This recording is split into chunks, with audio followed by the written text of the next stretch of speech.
bringing stats like a kingpin. MMA knowledge needs his nephews all lean in. Breaking down fights, call him Stat Daddy Supreme. On just a tip show, he's cooking up a dream. Uncle Weezy, he the man. Dropping fight facts, got it all on hand. He the stat attack grand. MMA guru, more than just a fan. Wanna know the numbers? Weezy got them cataloged. From the fighters reach down to how many times they dog. Just a tip living, breaking it down slick. Hit you with the knowledge, won't miss a single trick. Uncle Weezy, he the man. Dropping fight facts, got it all on hand. He the stat attack grand. MMA guru, more than just a fan. Ozzy predictions, he be making those calls. Getting in the details, opponents feeling small. From jazz and takedowns, got the whole fight ID. Uncle Weezy spitting truth, no lie, keep it G. Blow the horn, blow the horn. Stat Daddy Weezy not showing no scorn. Fight Night Kingdom, he wearing the crown. Break it down for the peeps, never looking like a clown.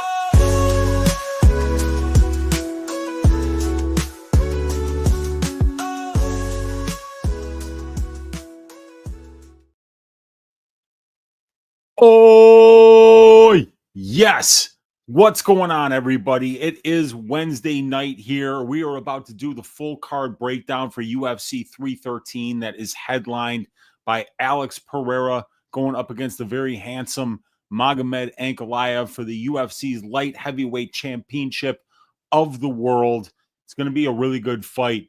You got Pereira, who's white hot right now. He's been winning titles in 2 different divisions. He's stringing together a bunch of wins.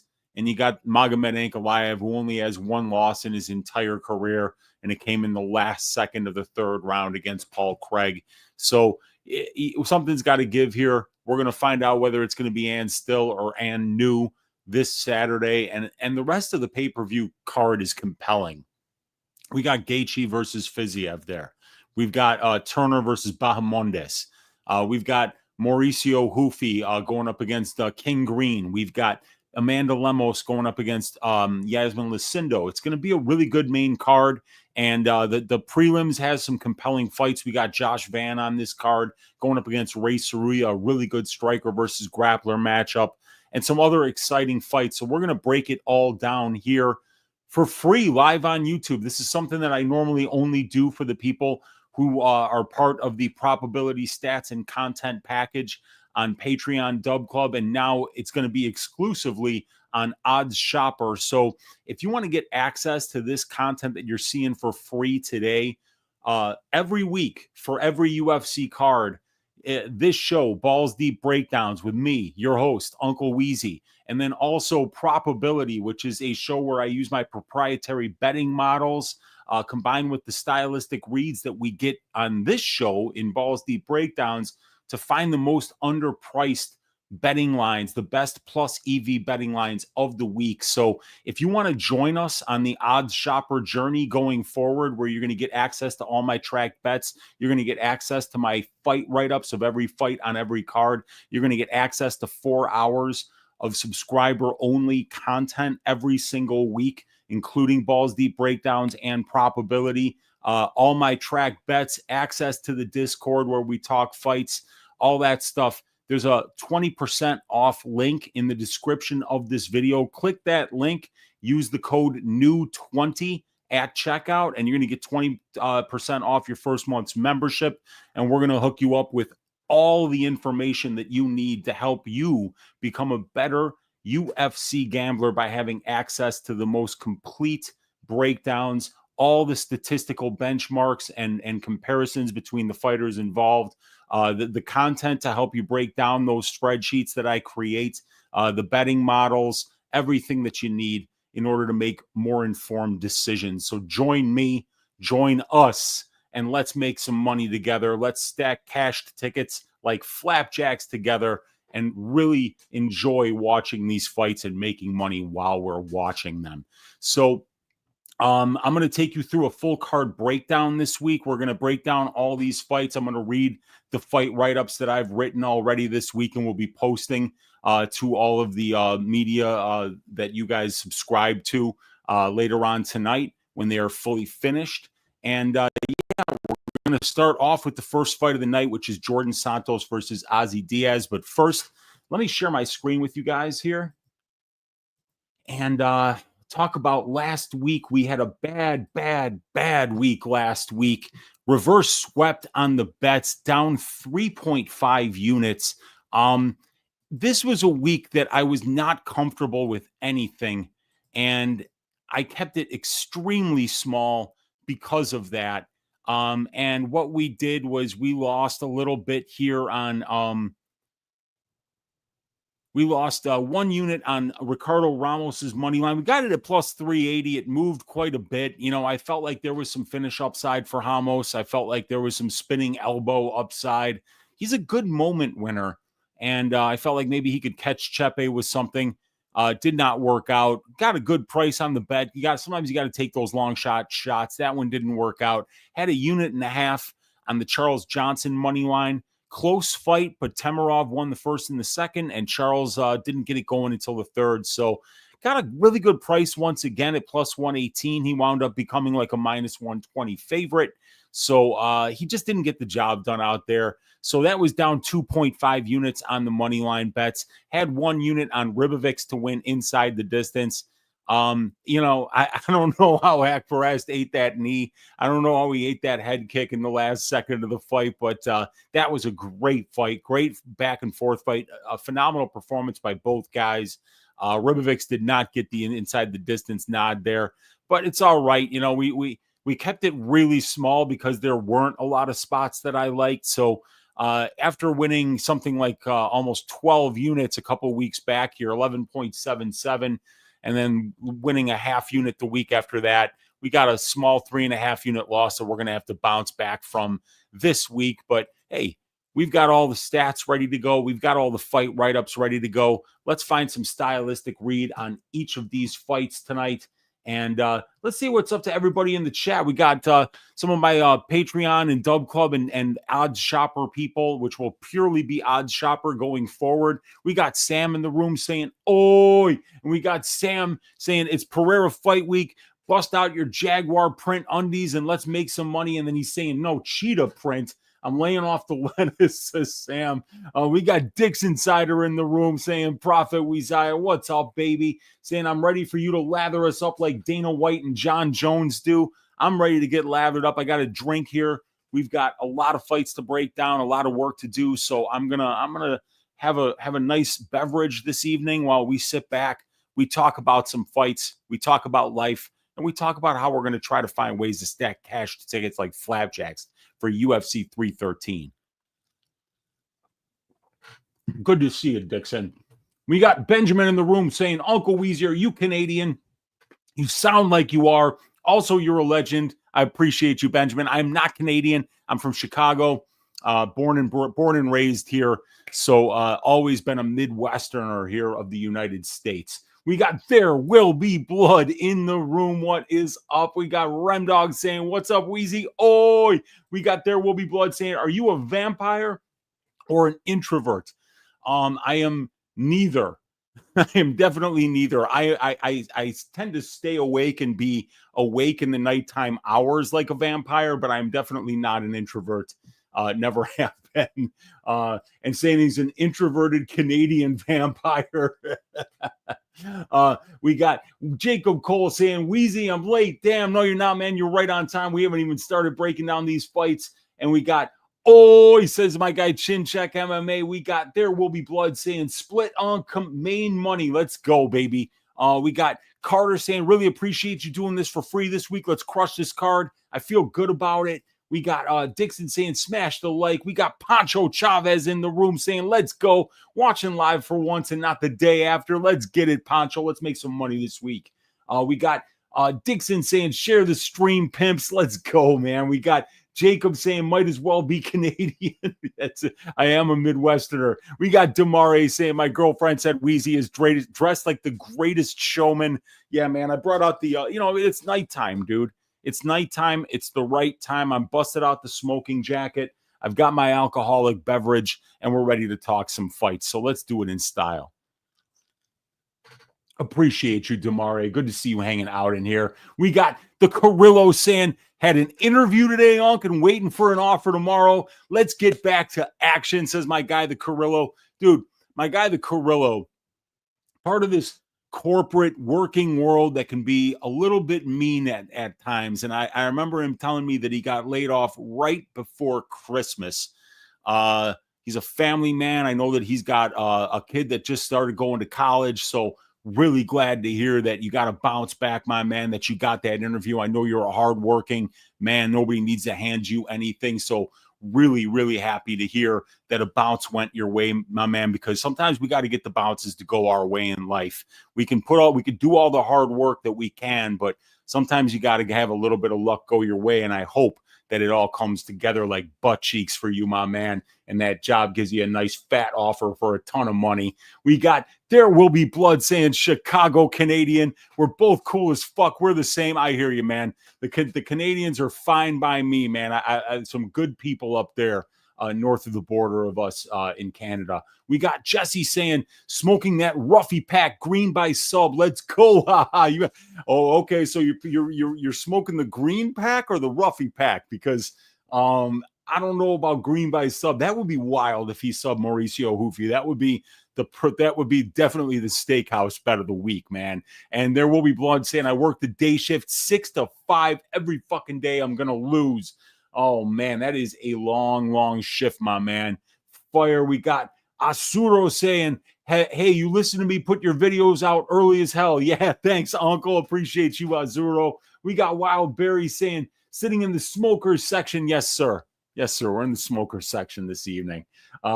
We got There Will Be Blood saying, I'm Canadian. Fuck y'all. And we got Stoli Breezin saying, Josh Van, Anchor Parlay.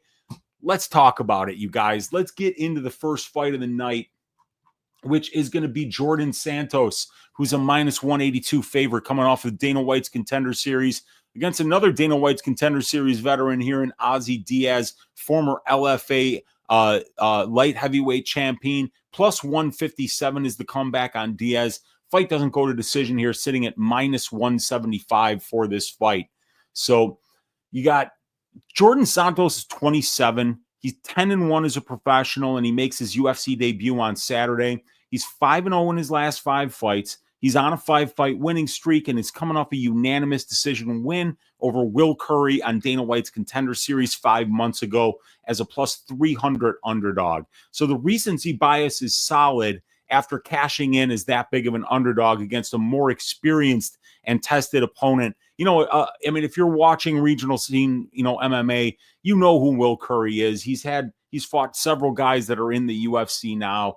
A Cage Warriors guy, fought for the championship in Cage Warriors. So, a good win for Djorden Santos on Dana White's Contender Series. And I'd say Santos is a hot fighter right now, being on a win streak and coming off a career best performance as a plus 300 underdog, but he's still untested and unproven at the UFC level. So we need to see how he looks against a better level of competition. And Jordan's price is a minus 182 favorite over Ozzy. And Ozzy is 34 years old. He's 9-3 as a pro, and he's 0-1 in the UFC. He's 3-2 over his last 5 fights, and he's on a 1-fight losing streak. So Ozzy's coming off a first-round knockout loss 3 months ago versus Minyang Zhang as a plus 270 underdog. But he's 2 wins and 0 losses when he's priced as a favorite. He's got wins over Chuck Campbell at minus 175 and Bevon Lewis at minus 190.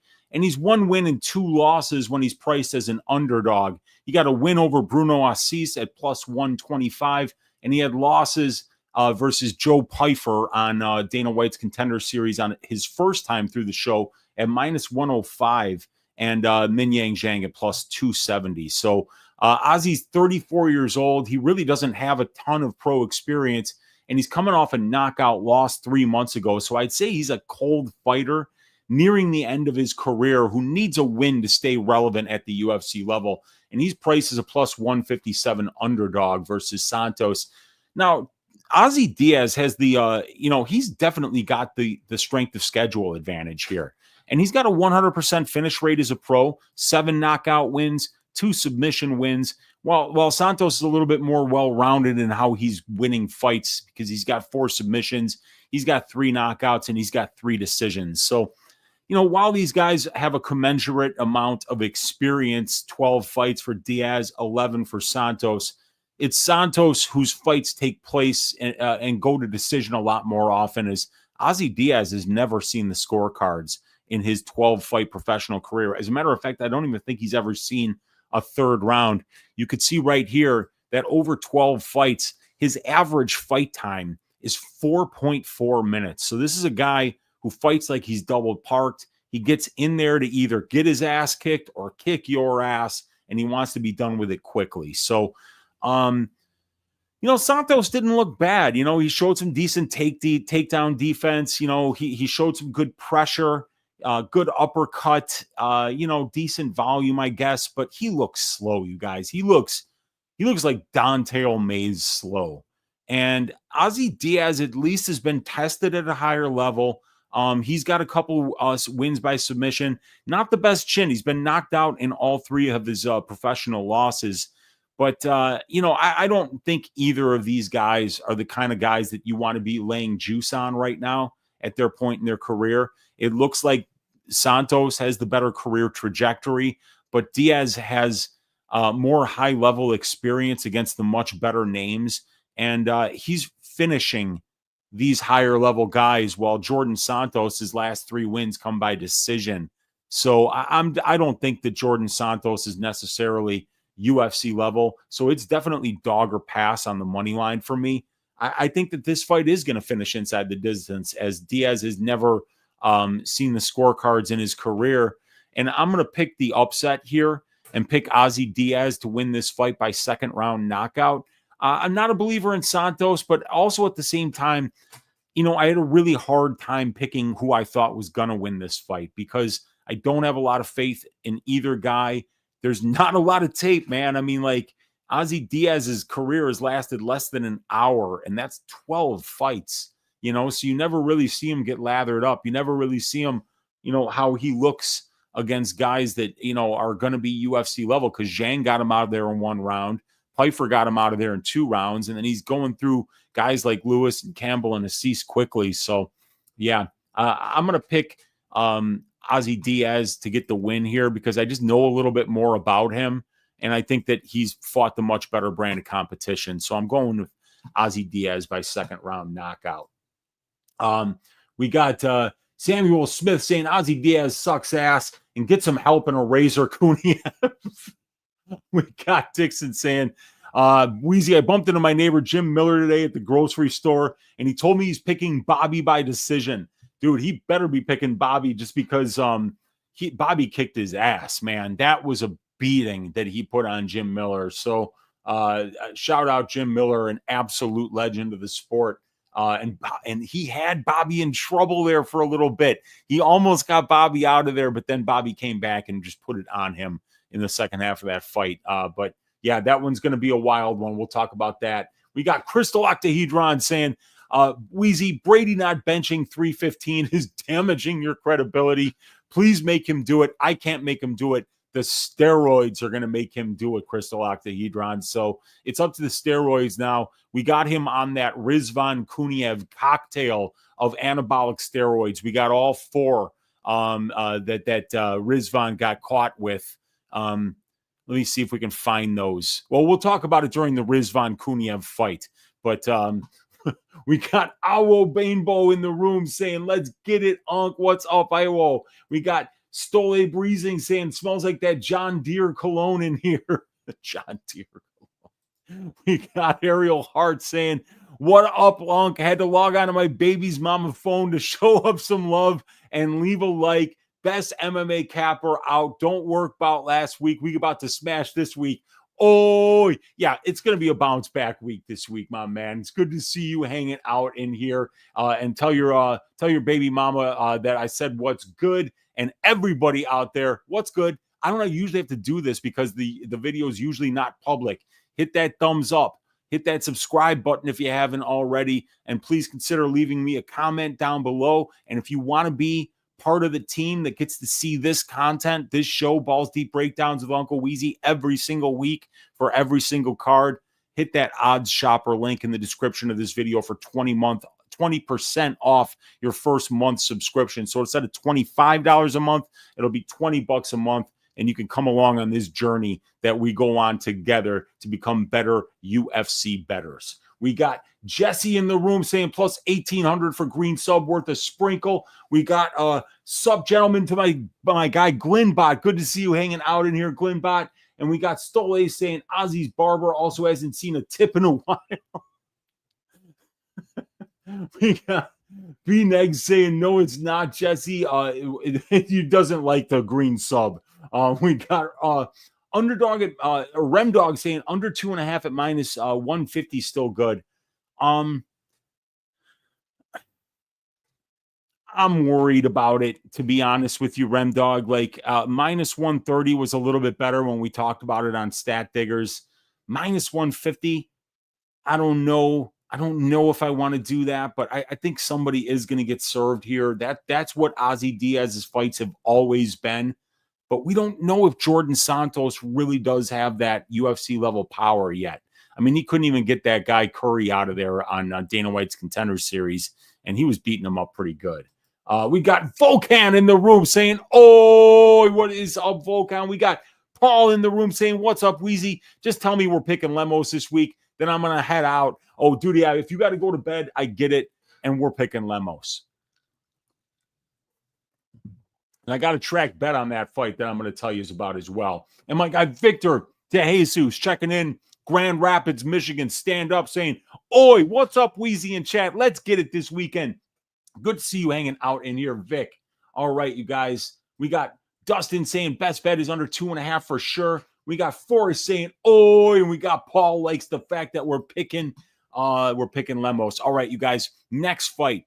Chris Gutierrez, El Guapo going up against Sexy Mexi. So you got the handsome one and Chris Gutierrez going up against the sexy one in John Castaneda. They're both of Mexican descent. We're going to find out who the sexiest Mexican is. And then one that it will be is the one that gets their hand raised on Saturday.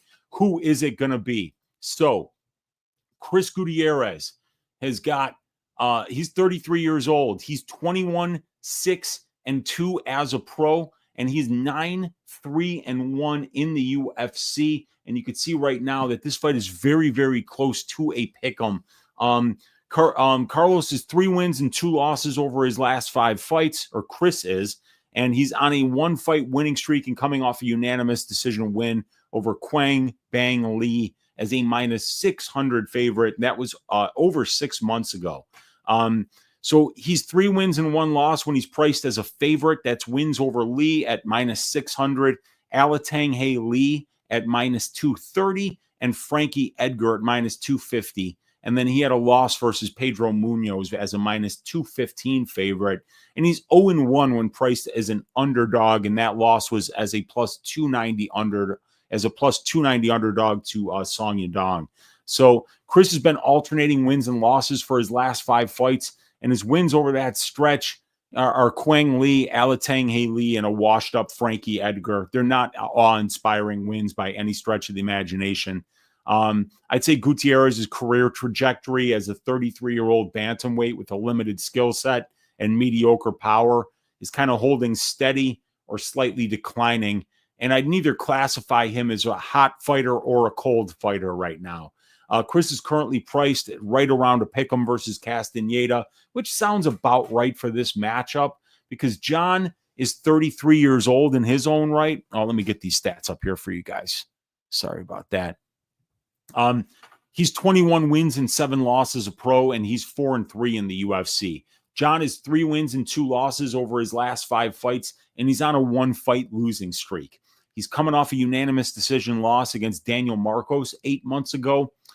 John is 2 wins and 1 loss when priced as a favorite. He's got wins over Moeen Gafarov at minus 140, Kyung Ho Kong at minus 135, and he's got a loss versus Santos at plus 150 and another loss versus Daniel Marcos at plus 100. And the market is at a tough time pricing Castaneda fights. He's 33 years old. He has a winning UFC record, and he's won 2 of his last 3 UFC fights. So I'd say the career trajectory is positive, or at least holding steady.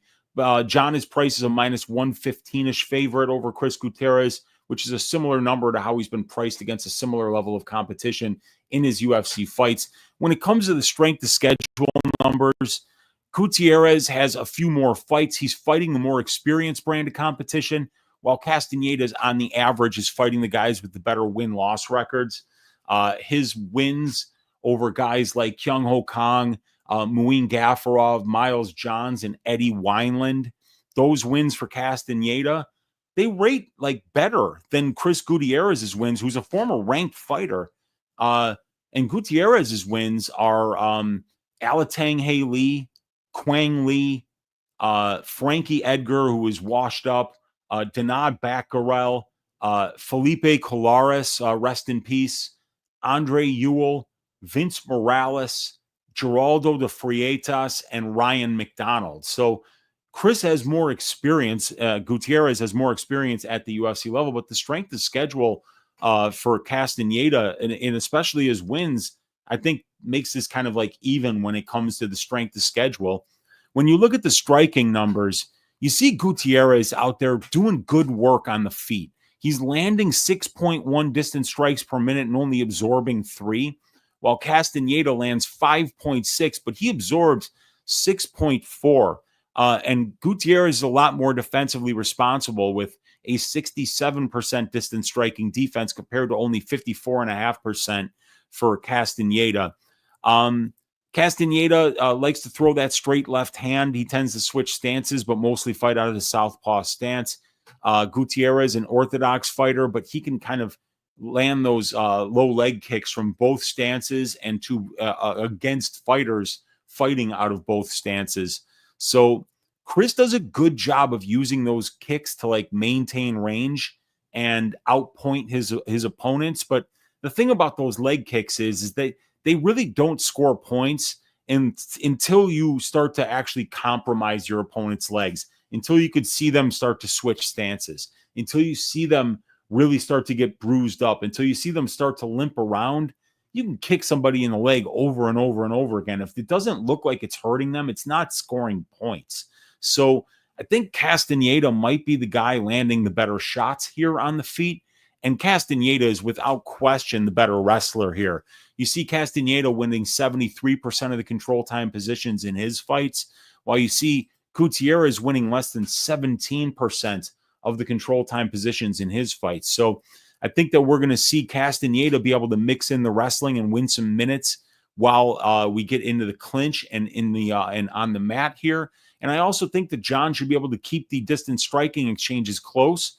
I think he probably lands the heavier shots with his hands. And I think that Castaneda's pressure is going to be very important here because Gutierrez is a technical point fighting type of striker who needs that distance management. He needs that space. He wants to maintain range with his kicks. If Castaneda does walk forward, does put Gutierrez on the back foot, I think that he's going to look like the better striker while this fight is at range. Gutierrez has only been finished once as a professional in 29 fights. And even though Castaneda is a really good finisher, he's finished 14 of his 17 wins. I don't see him as this, explosive one-punch knockout guy. And he doesn't have the craziest pace in the world. And Gutierrez has good movement. He's pretty elusive. So I'm going to pick, this is going to be John Castaneda to win this fight by decision. We're going with the sexier of the Mexis here with John Castaneda, and I got him winning this fight by decision. All right. We got Sammy and Malcolm in the room saying, "Oi." We got Stole Breezin saying he loves this one to go to the scorecards. We got my guy, the Godfather, in the room saying best in the industry. Appreciate you for supporting the work, Godfather. We got Bunk Hoots in the room. We got Dixon saying, Weezy, you, me, the whole world, and they mama know that this should end in split decision, but I'm afraid a corrupt or retarded judge like Ron McCarthy might screw me and give me the unanimous. Give me both by split decision or fight goes to split. Yeah, man, that could be. I don't know, man. It probably is going to be a close fight. I think the think the bookies kind of got this one right. I'm going with the sexier of the Mexis in John Castaneda, but we'll see how this one plays out. Just avoid this fight or parlay the over 2.5. This is going to a decision. I don't mind that as a parlay piece either, Dustin. Catching the live says, Sammy, I also did tape this week, ready to compare with your amazing insights. Very interesting, this breakdown. Appreciate you, Sammy. We got Glenbot saying, can John get a late sub here? Potentially, yeah. He's got a really nice arm triangle choke. He's got, he can get to your back and finish with the rear naked choke. And I think Castaneda's got a pretty good guillotine as well, if I remember correctly. Trains out of Minnesota, out of the academy. Good team up there. So, and I think one of his training partners is actually Quang Lee, who has already fought Gutierrez, so they can compare notes and maybe he can tell Castaneda how to figure out Gutierrez on the feet. What about Castaneda cutting weight 2 weeks in a row, says B-Negs? It matters. It definitely matters, dude. The thing is, this is going to be at 145 pounds. So last week's fight was supposed to be at 135, but D'Andrade asked for a catch weight, so they made it 140. So Castaneda did not even have to cut all the way down to 135 last time. It was just to 140, but now he's going to have to cut back down to 145 for this fight. So it is going to matter. That's going to favor Gutierrez. How much it's going to affect Castaneda is anybody's guess, but that is something standing in Castaneda's way, something he's going to have to deal with here. And we got MTG saying, thank you for doing an early video before the odds drop. Yeah, normally this would just be for the people who support my work on Odds Shopper. This is my members only stream, but because it's UFC 313, because I'm a great man who's extremely generous and loving, I'm putting this out for free on YouTube so that everybody that doesn't support the work has a chance to see what kind of work they could get access to if they click that link in the description of the video for 20% off your first month of Uncle Weezy's Probability UFC stats and content package. Join me, because I know my guy OJ Shorty's joining me. What is up, OJ? Saying, let's go, Weezy. Oh, what is up, OJ? Good to see you hanging out in here, brother. All right, let's move on to the next fight. It's going to be Mairon Santos versus Francis Marshall. We got Mairon Santos is a pretty big favorite here at minus 310. Francis Marshall plus 260 is the underdog. Fight doesn't go to decision, sitting at plus 130 for this fight. So here are the stats, and let me read the summary that I have for this fight right up here. So when it comes to the strength of schedule, I've got Francis Marshall with the strength of schedule advantage here. When it comes to the distance striking in this fight, I'm giving that to Santos. I think he's the more dangerous striker while this fight is on the feet. Better moment winner and a better minute winner. And when it comes to the grappling, I favor Francis Marshall in this fight. So Mairon Santos is going to be 1.5 years younger. He's got more pro experience compared to Francis Marshall, and he's got the striking advantage. But he's shown some holes in his takedown, and his grappling defense has Mairon Santos. So we're going to see a guy like Marshall, who's attempting 5.1 takedowns per 15 minutes, getting 1.5 of them, out-controlling his opponents 30% to 11%. Excuse me. Almost got to the mute button, but didn't quite get there. So, yeah, this is, I've got Santos with that striking advantage, but we'll see if he can keep the fight standing, because Francis Marshall, I have him with the grappling advantage. And he's also got the UFC experience advantage and also the strength of schedule advantage. But the striking accuracy at distance of 23.6%, this guy couldn't hit water if he fell out of a boat. So I think he's definitely got to pick that up. And he does have 2 knockdowns, though. So he's flashing some power on the feet. But that's no excuse for landing at a 23% clip at range. So he's got to pick up that striking accuracy if he's going to win minutes wherever the fight goes, because he can't just rely on his wrestling at this level. So this is an interesting prospect versus prospect matchup. Mairon Santos is a 24-year-old striker who's very experienced. He has an impressive 8-win and 1-loss career record to the knockout. He's the tough, season 32 featherweight champion, and he's coming off a career best performance against Con Offley in his last fight.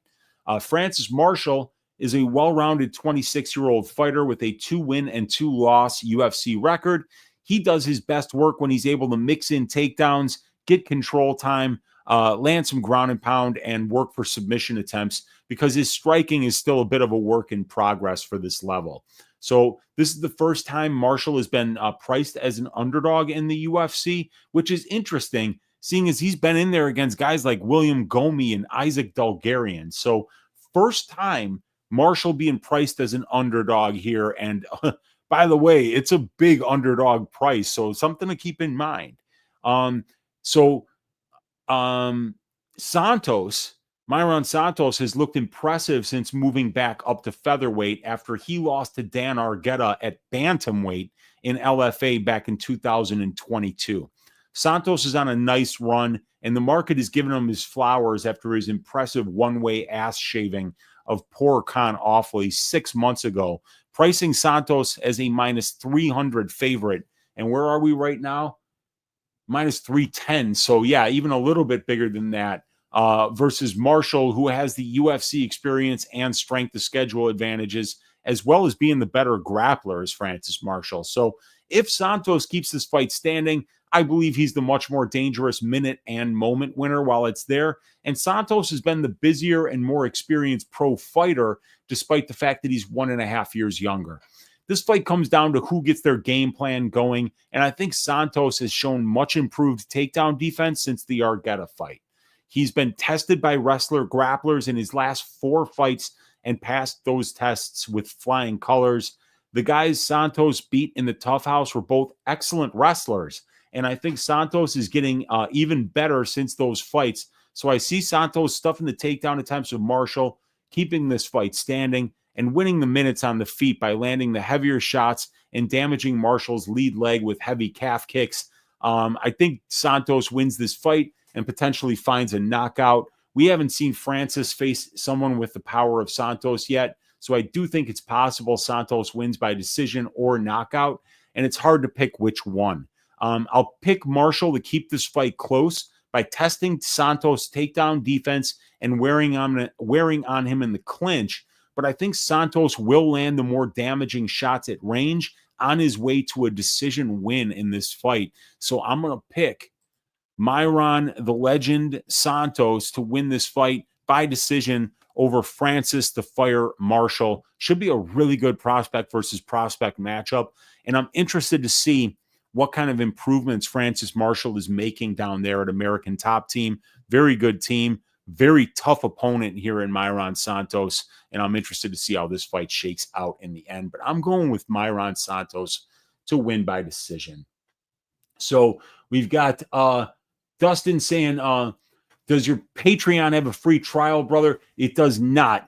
There is no free trial, but what you get on the Odds Shopper, and it's only on the Odds Shopper now, is you get access to these match-up stats where you get the 2 fighter stats side by side and compared to the divisional benchmarks. You get a fighter card for every fighter on the card where you get all of these stats, clinch and ground striking stats, offense and defense, significant striking, distance striking, grappling stats, all of the DFS stats here, and then the fights one by one with every stat that is available and given to us at UFC Stats. You get access to the over-under betting model, which takes the betting lines, converts them into implied probabilities, compares them to the divisional benchmarks and the combined performances of the 2 fighters compared to each of the available bets. And then you also get the prop betting model, which gives you the betting lines for money line, inside the distance, knockout, submission, and decision, and makes the same comparisons that we see in the over-under betting model. You get access to all of my fight write-ups here, like you see here. All that is just on the Mairon Santos Francis Marshall fight, and we have it, for every fight on the card.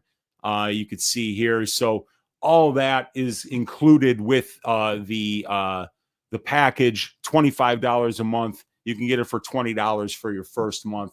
and check that out. So appreciate you asking that, Dustin. Do I think Morono can win by constantly circling and counter-striking?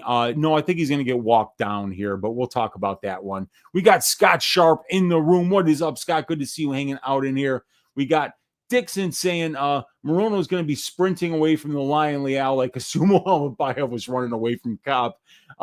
We got Stolit Breezin saying Marshall, my dog play. We got Santos was a big dog versus Awfully, who looked awful in back-to-back fights. That is true. That is a lot, big line movement here. Dustin saying, bro, I'm high on Santos. He can win this easily. We got Tyrone saying, know this winner got my dog live this card. Let's go, man. Let's get it. Let's hope we're on the same page, Tyrone. We got Kadeep saying, loving the Marshall plus 3.5 points handicap. I know my guy Brady's on that one this week. I think it's a good look. I think he can keep this fight close. I did not post the fight write-ups on Odd Shopper yet because I still need to finish up a little bit on Diaz, Santos, and Ferreira, Petrosyan. But they will be there, like, probably by the time you wake up tomorrow, they'll be there. Sammy saying the thing, Marshall has only lost to hot prospects. Santos will really have to show up. Agreed. Not touching this, but Santos, the lean stock is high right now. And B-Neg is saying, running away after Cop, he poked his eyes out, Dixon. Yeah, dude, but, I mean, to be fair, Manel Cop's eye pokes right now are elite. I don't think anybody's poking eyes right now and getting finishes with those eye pokes. It's him or Nursultan Ruzaboyev, and I think Cop's the king of it. All right, you guys, let's move on to the next fight. And it is going to be Alex Morono going up against Carlos Leal. So let me get these back over here so I can read it to you. And we'll get these stats up here on the screen. I'm going to get a sip of this beverage. That's refreshing. I'm going to get some water too. And then let's talk about this extremely one-sided fight with an extremely wide betting line. So what do we have for that right now? We got Morono, a plus 550 underdog. Guys, this is his 23rd UFC fight. He's never been close to this big of an underdog in any of his 22 previous UFC fights. Going up against Carlos Leal, who goes from being, I believe, like a plus 180 underdog versus Rinat Fakhretdinov to being a minus 800 favorite versus Alex Morono, who's not that much worse than Fakhretdinov. So, this should be a fun fight. You know, Morono's usually in fun fights. He's going to have Morono, that is going to have the pro experience advantage, 11 more fights, 110 more minutes of pro cage time. Morono's got 21 more fights at the UFC level and over 4 more hours of UFC octagon time. He's got the UFC strength to schedule advantage. And Alex Morono has a 7-win and 0-loss career record to the submission, while for Carlos Leal, it's 2 wins and 1 loss. So I'm rating the Brazilian Jiu-Jitsu black belt and Alex Morono as the better submission grappler in this matchup. But Morono has got a really bad career trajectory right now, and it's showing in the lines. He's starting to look washed against washed fighters like Daniel Rodriguez, like Nico Price. He's losing fights to these guys who themselves are on the tail end of their UFC careers as well. So Morono is starting to show signs of decline, and people are kind of trying to jump in front of that decline and get out in front of betting against him and trying to cash on his way out the door here. So Carlos Leal, 3.5 years younger. He's a switch stance fighter versus an orthodox fighter. He's got a positive career trajectory right now, and he looks like the much more dangerous striker in this matchup, but he's got a lack of UFC experience. So this betting line has gotten way out of hand. You know, these guys are actually fairly well matched. So I don't understand Leal being a minus 800 favorite against the guy with a 13-8 UFC record with a no contest in 22 UFC fights. Morono isn't 45 years old or crippled. He's extremely white. That's something that we can't deny that. But he can't help that. He can't help that he's white. Not his fault. They can't help that the light shines off of him and reflects off of him and nearly blinds his opponents. But he's also lost 3 of his last 5 fights and lost close fights against old fighters like Daniel Rodriguez and Nico Price.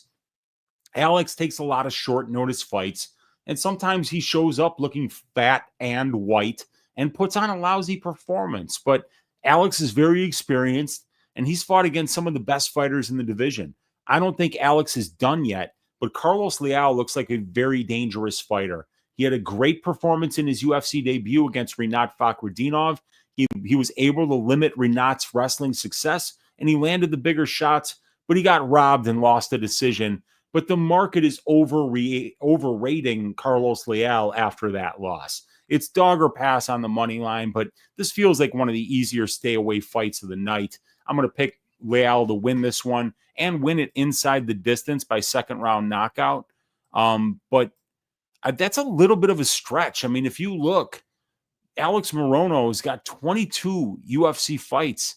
He's only been finished twice in 22 UFC fights and 8 pro losses. So even though Leal is a guy who has finished 12 of his 20 wins inside the distance, I think his pressure, I think the shots, the heavy hands that he has is going to lead to potentially a late finish for him. But I wouldn't be laying that massive juice on Leal KO. And if you look here, we've got a pretty good sample size of losses, and you can see the Leal KO sitting at around minus 118 here.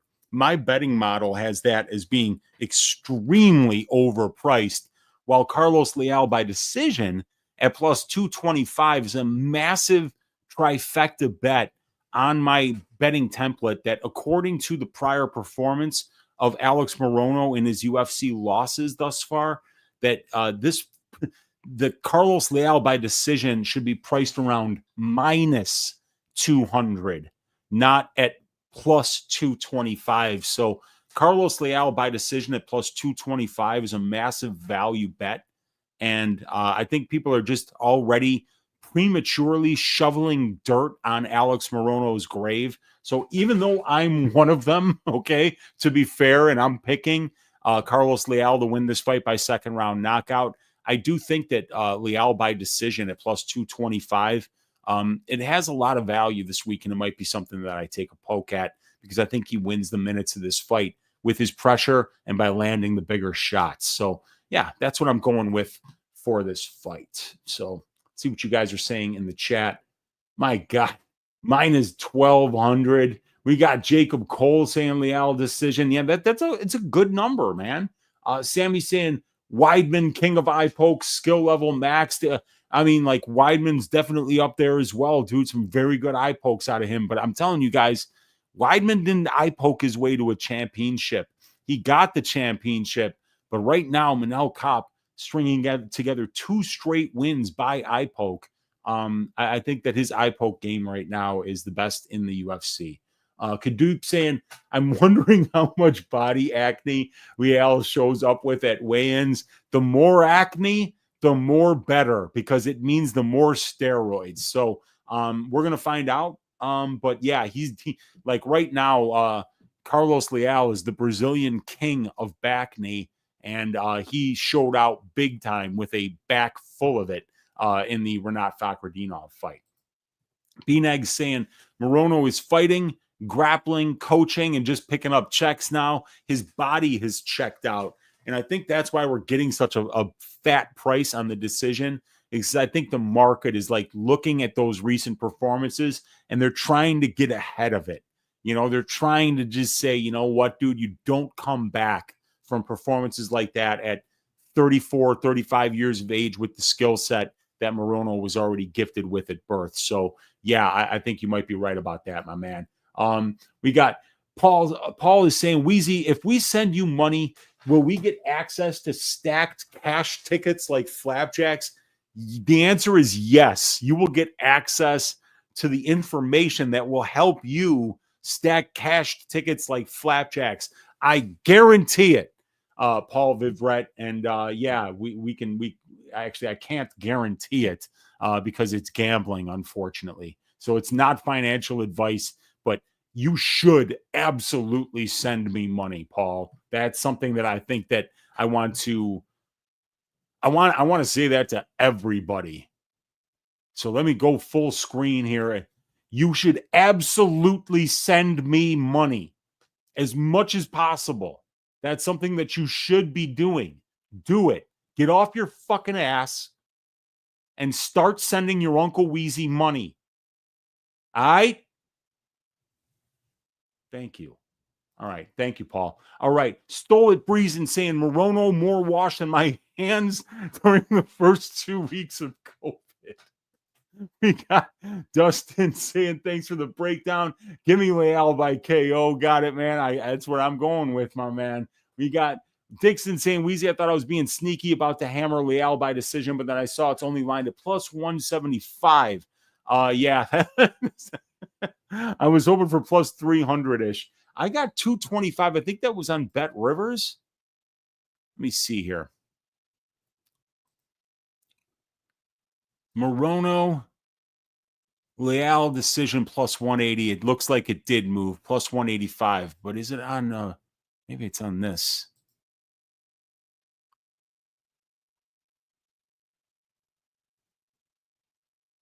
$210. Yeah, 210. So it did move. Is it 225 here? Winning method. Leal. They don't even have it out yet. Thanks, DraftKings. You suck. All right. All the decision lines on the car seem nerfed apart from the main event. Yeah, I hear you, man.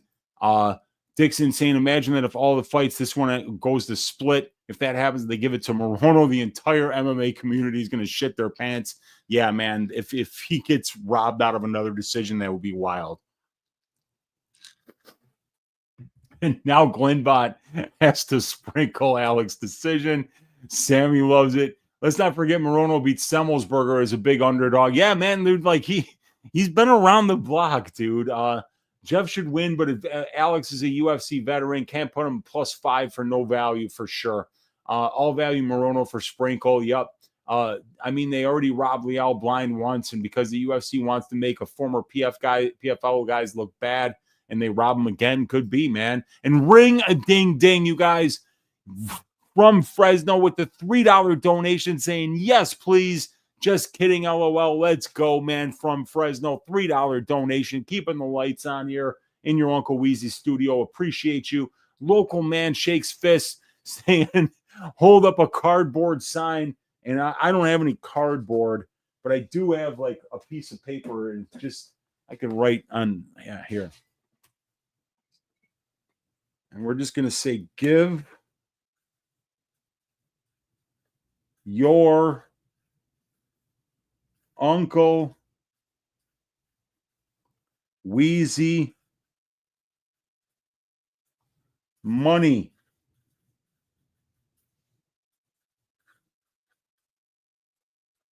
Now, give your Uncle Weezy money now.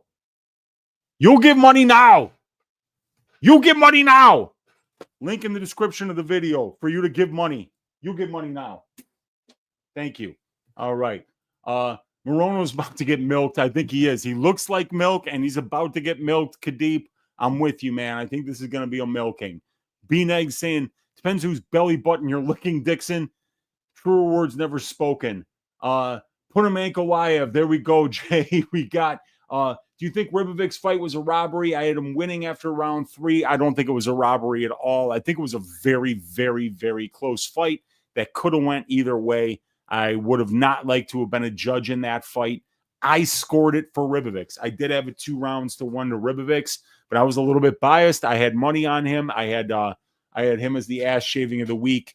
It was a very close fight. I thought it was a really good performance by both fighters.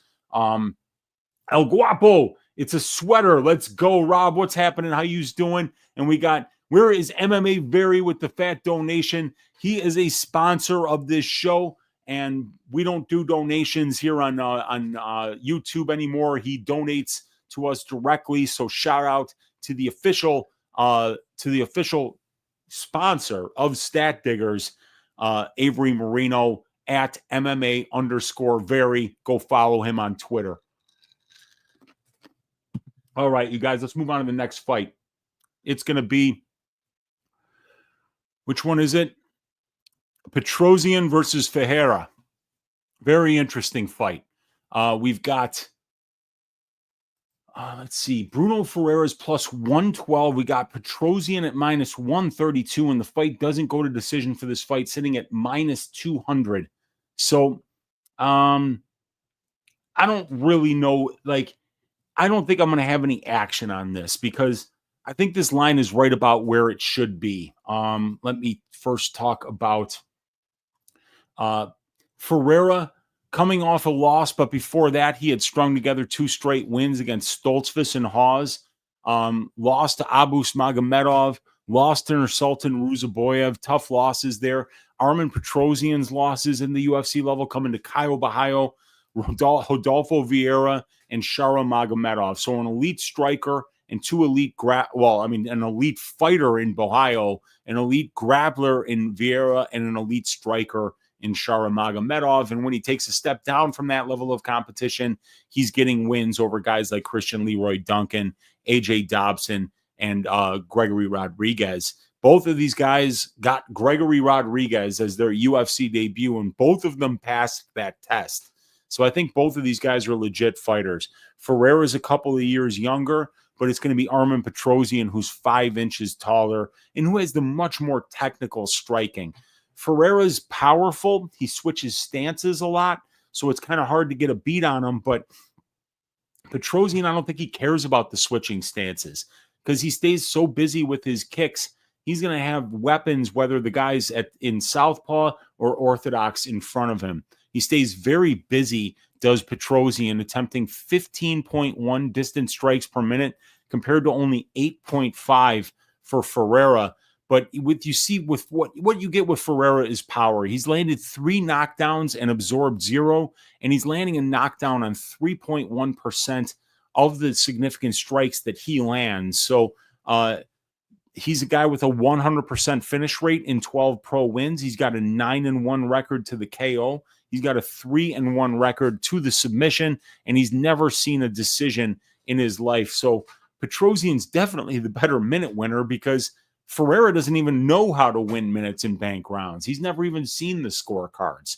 So he's a guy who's comfortable just kind of being this low volume fighter who attempts the occasional takedown, who swings with power, looking to counter when he does strike, and looks to find that moment that he can use to land a big shot and then swarm to try to finish the fight. So I think it's really more of a moment winner in Ferreira going up against a minute winner in Petrosyan. So I think Armen Petrosyan by decision or Bruno Ferreira inside the distance. So I think you could play a Ferreira finish only prop and a Petrosyan decision. And because this is a closely lined fight, there will be some meat on that bone. And you would just have to worry about Ferreira winning his first ever pro decision or Armen Petrosyan getting his first UFC finish. So I think that's the best way to play this fight. And it depends on what you think is going to happen here. If you think that Armen Petrosyan with his 54% distance striking defense has chin concerns, then a Bruno Ferreira inside the distance bet sitting at around plus 165, makes some sense. And if you think that Petrosyan's distance striking defense and range management is good enough for him to not get cracked by Ferreira, then I like Petrosyan to throw more volume, score more points, bank rounds, and win a decision. And, with his money line being minus 150, yet all 3 of his professional wins coming by way, or all 3 of his UFC wins coming by way of decision, plus 265 for his money line or for his decision prop. That's a line that's definitely got some meat on the bone. And we're in the big cage here. There's going to be plenty of room for these guys to move. So yeah, I think Petrosyan by decision at plus 265 is my favorite bet here. And I also think that that's the way that this fight is going to play out. So that is my pick. It is going to be Armen Superman Petrosyan to win this fight by decision. All right. Let's see what you guys are saying in the chat. What's what's good, Weezy? What fight you think ends in the quickest time?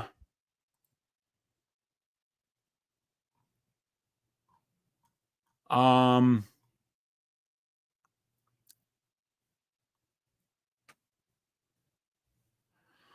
got a lot of fights going to decision here, man. I could see Turner Bahamondes ending early. I could see Lemos Lucindo ending early. I could see Rei Tsuruya versus Van finishing inside the distance. Same thing with Morono, Leal, and same thing with Diaz versus Santos. I got to fully embrace my role here and step into 2025 and adopting techniques like those used by OnlyFans models to get donos, like writing the donor's name on your body. Yeah, that's not a bad idea, man. And by the way, you should all give your Uncle Weezy money now. That's what you should all do, in my opinion, just so you know. That's what I'm thinking. Glenbot saying the Bruno army's got to stand up. So my man Glenbot is on Bruno Ferreira here. We got Stolit Breezing saying Petrosyan's best technical striker, but Shara KO was bad look. Bruno finds chin in 3 rounds. Eileen Bruno, okay. I mean, like, I think that's his path to victory. Can Bruno get takedowns? Potentially, yes. And if he does, it's not a dude you want on top of you. They call him Hulky because, like, he does the Hulk smash when he does get on top of you. He's got, like, Romanov level ground and pound.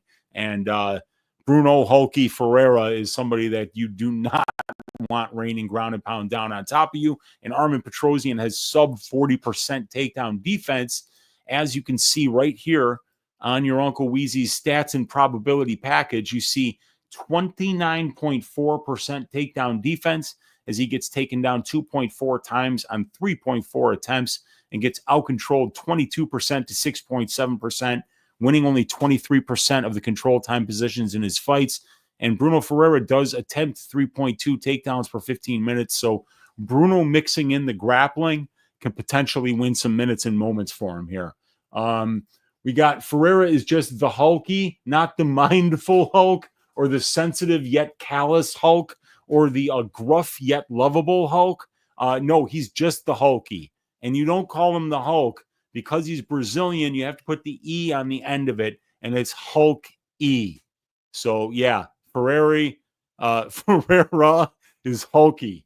And we got Dixon saying, Weezy, I wanted to put 2 mortgages on Bruno KO, but it's such a popular play this week now that I feel like it's been mushed. Yeah, and there's not a lot of value on it at what, +1, what was it? +165 when his money line is +130. I'd rather just play the money line because there's some meat on that by decision line at +800 there, especially if Ferreira like wins some minutes in the clinch but can't get him out of there. We got Rendog saying, careful on the Petro decision. I had Abu's decision and was ready to cash when Bruno got finished in round 3. Yeah, but you know that Armen isn't going to go out there and submit anybody. At least you know that. And Armen not really known for his power, like Abu's does have early power in fights that it's much more dangerous than Armen. So, yeah, but I hear you, Remdog. You know, it's a middleweight fight. And Ferreira's never seen the scorecards.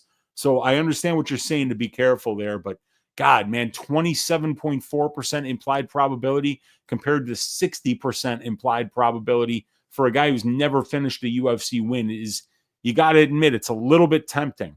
Bruno Sub says Glenbot. Jesse saying Bruno first round knockout. Mike D in the house saying Bruno by KO first round. Bruno first round KO, 500 on it, says my guy Dustin. We got Mike D saying Jesse, he likes it. We got the Hokey Tonk Man, says Robbie. Hokey Tonk Man, let's go. We got Mike D, Dustin, no. And we got Snow O Man saying, why Weezy starting show early? Didn't it used to be 11 p.m. Eastern Standard Time? On Tuesday nights, way back in the day when I would do it for free. I'm doing it for free. This is just a one-off, though. Normally, I'm either doing probability at 9 p.m. Central Time on Wednesday night, or I'm doing balls deep breakdowns. I'm always doing one of my shows for my Odds Shopper subscribers right now. If you want to be one of the subscribers that sees this content every week, click the link in the description of this video to the Odds Shopper for 20% off your first month's membership using code NEW20. Let's go. And why should you do that, Snow Old Man? You should do it because give your Uncle Weezy money now. You give him money now. Let's move on to the next fight. It is going to be Josh Van, minus 180. Rei Tsuruya, plus 155. The fight doesn't go to decision here, sitting at plus 140 for this fight. Let's get these stats up on the screen. This is a hell of a fight. Prospect versus prospect fight. Striker versus grappler fight. And do I have the right lines up there? I do. So when I've got in this fight for Van versus Tsuruya, I've got Josh Van has the strength of schedule advantage. Josh Van has the striking advantage. Rei Tsuruya has the grappling advantage. So I've got Josh Van with the pro experience advantage, the UFC experience advantage, the UFC strength of schedule advantage. He has the better conditioning, he has the better durability, and he has the better striking. While Rei Tsuruya is a little bit younger, about 8 months younger than Josh Van, although I don't really think that's an advantage because they're both so young. He's 1 inch taller, and he's got a 3-inch reach advantage, so definitely the measurables are on the Tsuruya side, and he is the better grappler in this matchup, but Rei Tsuruya does have a weakness in the striking. So this is a striker versus grappler matchup between two extremely young and talented prospects. Josh Van is a pressure fighter with heavy hands, excellent boxing, constant forward pressure, and elite conditioning. He's on a 2-fight win streak and has a very impressive 5-win and 1-loss UFC record. Now, Rei Tsuruya is a grappler. He does an excellent job of chaining get together his takedown and submission attempts. He clings to his opponents and he wins minutes with his control time while he tries to set up ground and pound or submission attempts. Both of these guys are hot fighters with positive career trajectories right now. Both guys are marketable young fighters with interesting fan-friendly styles, so I'm really looking forward to seeing how this fight plays out.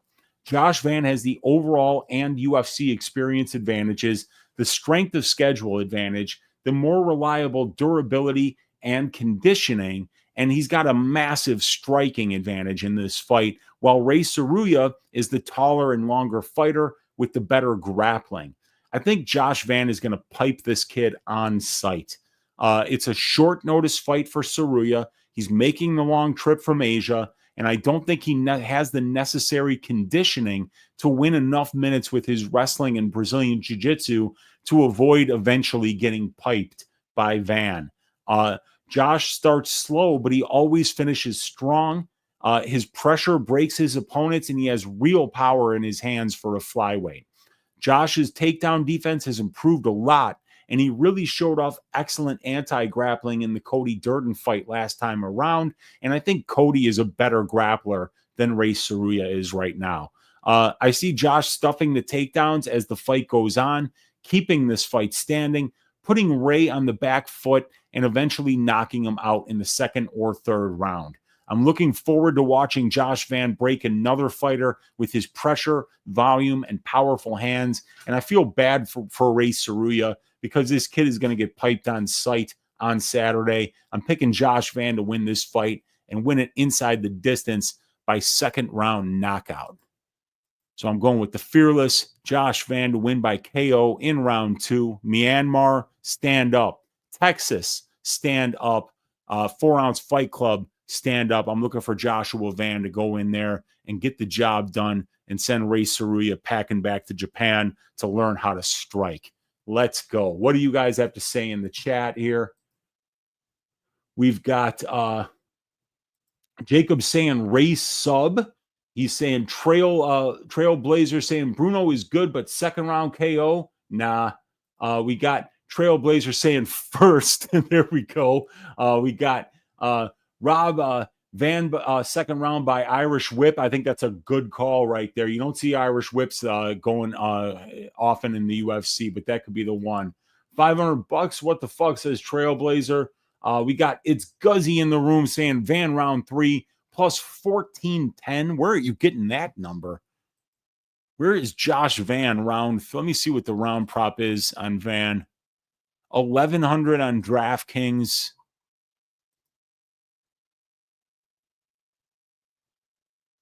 God, that is a great number, dude. 1,400 round prop here. Van round 3 is only 950 here. And what is it on Bet Online? Van round 3, 800. So yeah, I don't know where you're getting that line, but that's a great line. Antonio Esparza saying, yo, what's up to my favorite Unk? What's up, Antonio? Good to see you. We got from Fresno saying, We got Trailblazer saying Bruno by KO, and Bruno you'd KO is safer. SF saying, love Van, but those hands might be made of feathers. Oh, boy. Yikes, man. Tell that to Cody Djorden. Tell that to Felipe Bunis, man. He beat the hell out of those guys. Dude, he beat the hell out of Borjas. Borjas is extremely tough. So he's fighting some really durable guys, including Charles Johnson, who absorbed some really big shots. Edgar Chairez is extremely durable. Rei Tsuruya's durability, he's not as durable as Borjas, Johnson, Chairez, or Djorden. So I think that Van is going to knock this dude out, and they are not made of feathers, dude. This guy's got some serious power. We got Big Burma, says my guy Wild Barry. Let's go, man. Burma, stand up. Dustin saying, I'm not taking Van's money line, but I'm sprinkling rounds 2, 3.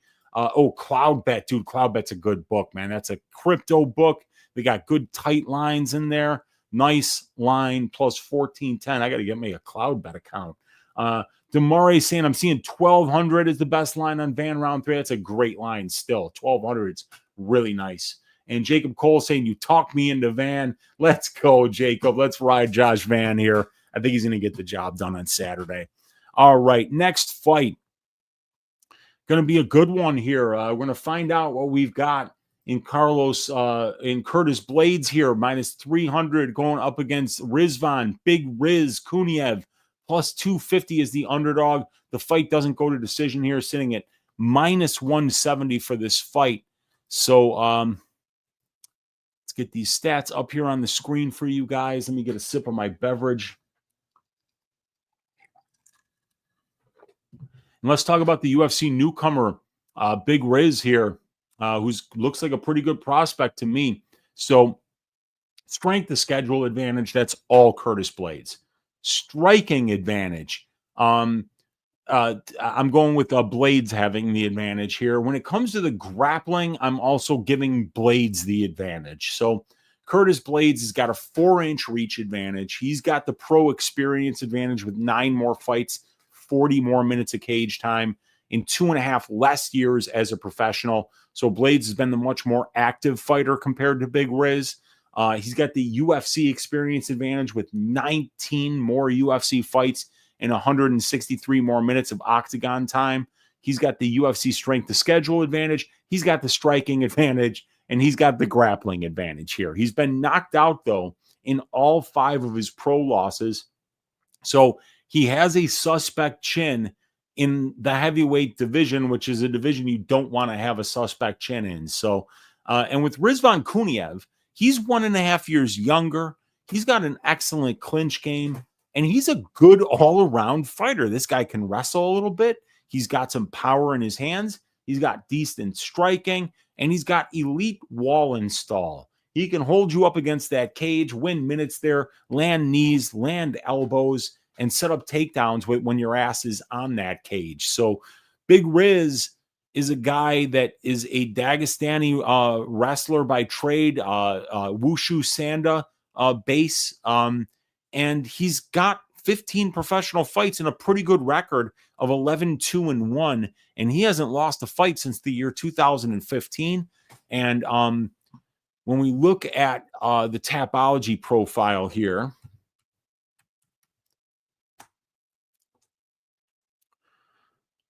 we go to fight card for UFC 313. I want to run down the cocktail of anabolic steroids that Big Riz was on before his PFL fight against Renan Ferreira, a fight he won by unanimous decision. The back knee that he had on his back for that fight looked like a map of the Milky Way. Dude, it was crazy how much back knee he had. And Kuniev tested positive for the following anabolic steroids. We got drostanolone right there. We got matenolone, one of my favorites right there. We got boldenone, which is a solid steroid if you're looking to really bulk up. And then you've got 19 norandrosterone. So a cocktail of anabolic steroids for our guy Big Riz, who got the decision win over Renan Ferreira as a -225 favorite. He's the former Eagle FC heavyweight champion, wins over Vladimir Dynenko and Anthony Freight Train Hamilton. He got a win on Dana White's Contender Series back in 2021 over Estevan Santos by third round ground and pound. Wins in Goretz FC, Guerrilla Fighting Championship, and Pro FC as well. So the losses to Justin Big Titty Willis and Darko Stosic back in 2015 and 2014, and then Ivan Gavanovic, a draw in the Ukraine in 2011. And he even had a long amateur career here that spanned from 2014 to 2018. So, this guy has been a very, very busy fighter. And I think that he's got a good, well-rounded skill set for a UFC heavyweight. So it's going to be interesting to see how Big Riz steps up to this level of competition here, going up against a guy like Curtis Blaydes, whose losses come against guys like, Francis Ngannou twice. He made his UFC debut against Francis Ngannou, Derek Lewis, Sergey Pavlovich, Tom Aspinall. This guy is losing to the elite of the elite. Now, is Big Riz elite? Probably not. But this is not a division full of elite athletes and killers. This is a division full of very fat and very tired men who have limited skill sets and, often are in very uninspiring fights. So can Big Riz make a little bit of a splash here? Potentially, yes. But the fight, well, let me read I didn't even read my summary. So I always find it interesting when the UFC matches up a debutant like Kuniev with a good resume and a high ceiling for the heavyweight division against a current top 5 guy like Curtis Blaydes. I think this matchup speaks volumes about how much potential Kuniev has to succeed in this division. Rizvan checks a lot of boxes. He's from Dagestan. He has the ability to wrestle and dominate his opponents in the clinch and from top position. He is a Wushu Sanda background that makes him a dangerous striker and grappler. He has 5-round championship experience in some solid Russian organizations, and he easily won both of his Dana White's Contender Series fights in dominant fashion, while priced as a sizable favorite in both fights. Big Riz definitely deserves to be here, and the UFC is throwing him into the deep end of the pool to see if he can swim with the sharks. Curtis Blaydes is one of those sharks that swims in the deep end of this pool, and he's drowned more than a few fighters in his 19-fight UFC tenure. Curtis is a well-rounded fighter with good size and athletic ability for the division, above average striking, and elite wrestling, top control, and ground and pound for the heavyweight division.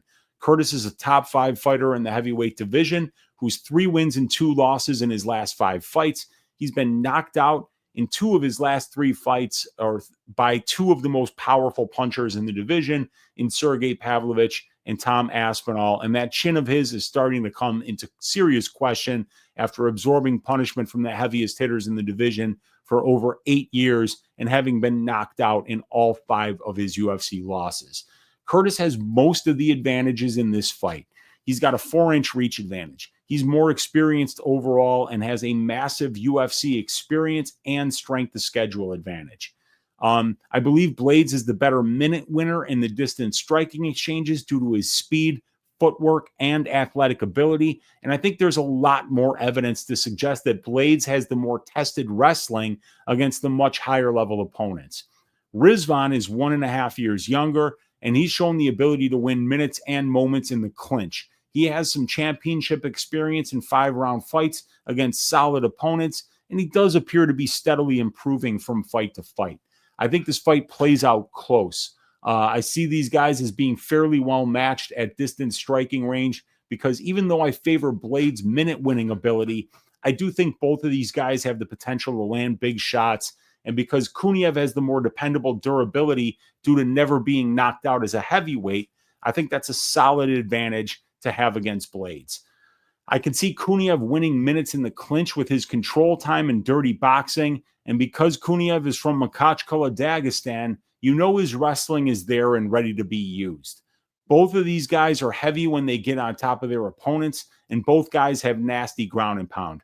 I think I have to pick Blaydes because he's proven so much more over the course of his career against the much higher level opposition.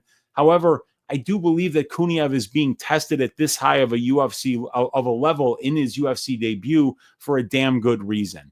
I think he easily beats over half the UFC's heavyweight division right now. So the UFC wants to see what they have in this guy, and I think they'll be pleasantly surprised by his performance. I see this fight going to the scorecards. I see it being a greasy clinch and grappling-based affair that Blaydes wins on the scorecards. I don't feel comfortable laying this much juice on Blaydes against this dangerous of an opponent who's making their UFC debut, which makes them a little bit of an unknown. So it's dog or pass on the money line for me, but I'll pick Curtis Blaydes to win this fight by decision. So I am going with Curtis Razor Blaydes to win this fight by decision over Big Rizvan Kuniev in his UFC debut. But that Kuniev money line at plus 285, that has my eye. A Kuniev finish only prop actually has my eye at plus 250 because Blaydes has been finished in 100% of his losses, while Big Riz has never been finished as a professional. And yeah, Blaydes by decision actually is a pretty good look too, as that is currently priced at plus 220. And my model likes that as 4 of 9 wins in 3-round fights for Curtis Blaydes have come by way of decision. And Rizvan Kuniev has never been finished as a professional. So Blaydes by decision at plus 220. The Big Riz money line at around plus 290, maybe a Big Riz plus 3.5 points handicap. Big Riz finish only. I think those are all pretty good looks this week. All right. Let's see here. Yeah, it is short notice for Tsuruya. Leaning towards a Josh decision. Ray might scramble here and they're on the ground, taking up minutes. No. Potentially, but I don't think I don't think Josh is gonna willingly grapple with him. And I don't think Ray's wrestling is as good as everybody thinks it is. Van pipes Roy on site, weaker than Diet Ketchup. Oh, hell yeah, dude. I think it's gonna be an on-site piping. I think Van's gonna get the job done. I'll take the under 2.5. Already have a bet. Money lines are wide. What are your thoughts on how Justin Gaethje looks after that KO? We'll talk about that fight shortly. Riz with all the steroids, touch the chin of Blaydes, potentially, man. He's taken a lot of steroids, man. We got Temi Tradle saying, since Weezy thinks Van round 3 is 1,400 is a good price, I put $10 on it. Good luck to you, my man. I think that could definitely hit. We got Wild Berry saying, eat clean, train hard, and never give up. So he's saying CLEN for one of the steroids, cleanse Stavrone. And then we got Tren hard means Tren. And then we got Anavar give up. You gotta be strong, man. You gotta be strong in order to fight in this league. He needs his own fucking pharmacy is true. He's a good dog, but risky because he's never fought in the UFC. That's very true. And that's why the line is so wide for sure. I love 19 Norandrosta, but I miss my hair. Bruno Ferreira is definitely a dog lock. Blaydes been TKO'd many times recently, so I can't pick Blaydes. Blaydes is a legit gatekeeper. He's a very good fighter. Yeah, 50-50, says Trailblazer. Kuniev oozes potential like Shamil Gaziev oozes sex appeal. Couldn't agree more. Big Riz gets in close and drops Blaydes with an uppercut. All the steroids TKO. Let's go, man. Fight doesn't go. Pick on this one. I'm picking fight goes, but I could see either guy getting a finish because Blaydes, could potentially be way better than Big Riz, and we don't know it yet. And Blaydes has been knocked out in all 5 of his losses, so I could see this fight finishing inside the distance, but I'm picking for it to go to the full 15 because I think there's going to be a lot of clinching in this fight. Kuniev could still be juicing with this new UFC drug testing policy. Well, we'll look and see for the back knee. If his back looks like a map of the Milky Way, he's probably on the juice. Trailblazer saying, I think Blaydes won't allow a clinch. Kuniev won't allow a takedown. To stand and bang to me, okay? Riz teammate Rosenstreich. Oh, okay, I didn't know that. We got Mike saying Blaydes AA ground and pound. Could be. He's got excellent ground and pound. And we got Luca in the room saying he's on a 5-hour drive to my rugby game. Nice timing for a live, Weezy. Appreciate you, Luca. Good luck in your rugby game, man. Give those opponents hell. All right, let's move on to the next fight. And it is going to be King Green versus Mauricio Ruffy. Green, a plus 350 underdog. Ruffy, a minus 450 favorite. And the fight doesn't go to decision for this one, sitting at minus 200. All right, let's get, so we've got the stats up on the screen for you guys. We've got the line scrolling. Let me get a sip of my beverage. And this is going to kick off the main card, you guys. So, King Green has the strength of schedule advantage. The striking advantage I'm giving to Ruffy. The grappling advantage I'm giving to King Green. So, this is the hyped prospect versus the grizzled veteran, and the line is wide because of the age. The career trajectory differentials between these two fighters are a big deal right now. You got the aura and the youth of Ruffy with the fantastic knockouts, with the Conor McGregor-esque striking, going up against King Green, who's just gotten subbed by Paddy Pimblett, just got nearly murdered by Jalin Turner, and his wins are over older fighters like Jim Miller and Tony Ferguson, and maybe a fixed fight against Grant Dawson. So it's kind of, King Green is a guy who there's a ton of variance in his fights. So he's a very dangerous guy to bet against as a big underdog, and a very dangerous guy to back when he's supposed to win a fight. So very interesting stylistic matchup here. So Bobby Green is a 38-year-old lightweight. He's lost 2 of his last 3 fights. His last win was over a 43-year-old Jim Miller, and he's been finished in his last 4 losses. Mauricio Ruffy is 28 years old. He's on a 6-fight winning streak. He's finished 10 of his 11 pro wins by way of knockout. He moves and strikes like an orthodox version of Conor McGregor, and his career trajectory and popularity amongst the fans is pointing straight up. Ruffy is taller, longer, 10 years younger, more explosive and precise with his counters, and I believe his durability is more reliable at this point in both guys' careers. Bobby Green can still be dangerous if you let him get into a rhythm. He has impressive wins in the last 4 years over Nasrat Haqparast, Tony Ferguson, Grant Dawson, and Jim Miller, and he definitely flashes the ability to surprise bettors and find success at distance striking range with his speed, volume, and defensive head movement. But Ruffy looks to be on a different level right now, and if Jimmy Yontop didn't have Homer Simpson-like durability, Ruffy would have an impressive 100% knockout rate as a professional. I think Ruffy knocks out Green in the first or second round and continues to rise up the ranks of the UFC's lightweight division. I like the fight doesn't go to decision at minus 175 in this fight, but I think it's starting to move closer to minus 200. And I'll pick Mauricio Ruffy to win this fight by second round knockout. So we're going with Ruffy, KO2, over Bobby King Green, who can be very dangerous and bring a lot of variance to his fights. So tread lightly when betting this fight would be your Uncle Weezy's advice. My favorite bets for this fight are fight doesn't go to decision, fight doesn't start round 3, and Mauricio Ruffy to win inside the distance at minus 143. All right. Let's see what you are saying in the chat.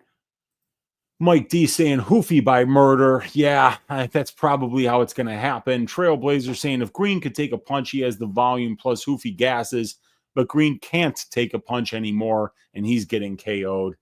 We got Stole It Breezing saying Ruffy by first round cake piping. I tend to think you might be absolutely right about that. And 2-3 saying Ruffy by KO. Yeah, I think we're on the same page with that fight, you guys. The next one is going to be a real banger. We got the very handsome Amanda Lemos at plus 120 going up against the very handsome Iasmin Lucindo, who's the favorite at minus 140. Fight doesn't go to decision here, sitting at plus 180 for this fight. We got the stats right there for you guys. And I'm going to bring up my fight right up. Let's get a sip of this beverage. And let's talk about it. So when it comes to the strength of schedule, I've got Amanda Lemos having the advantage there.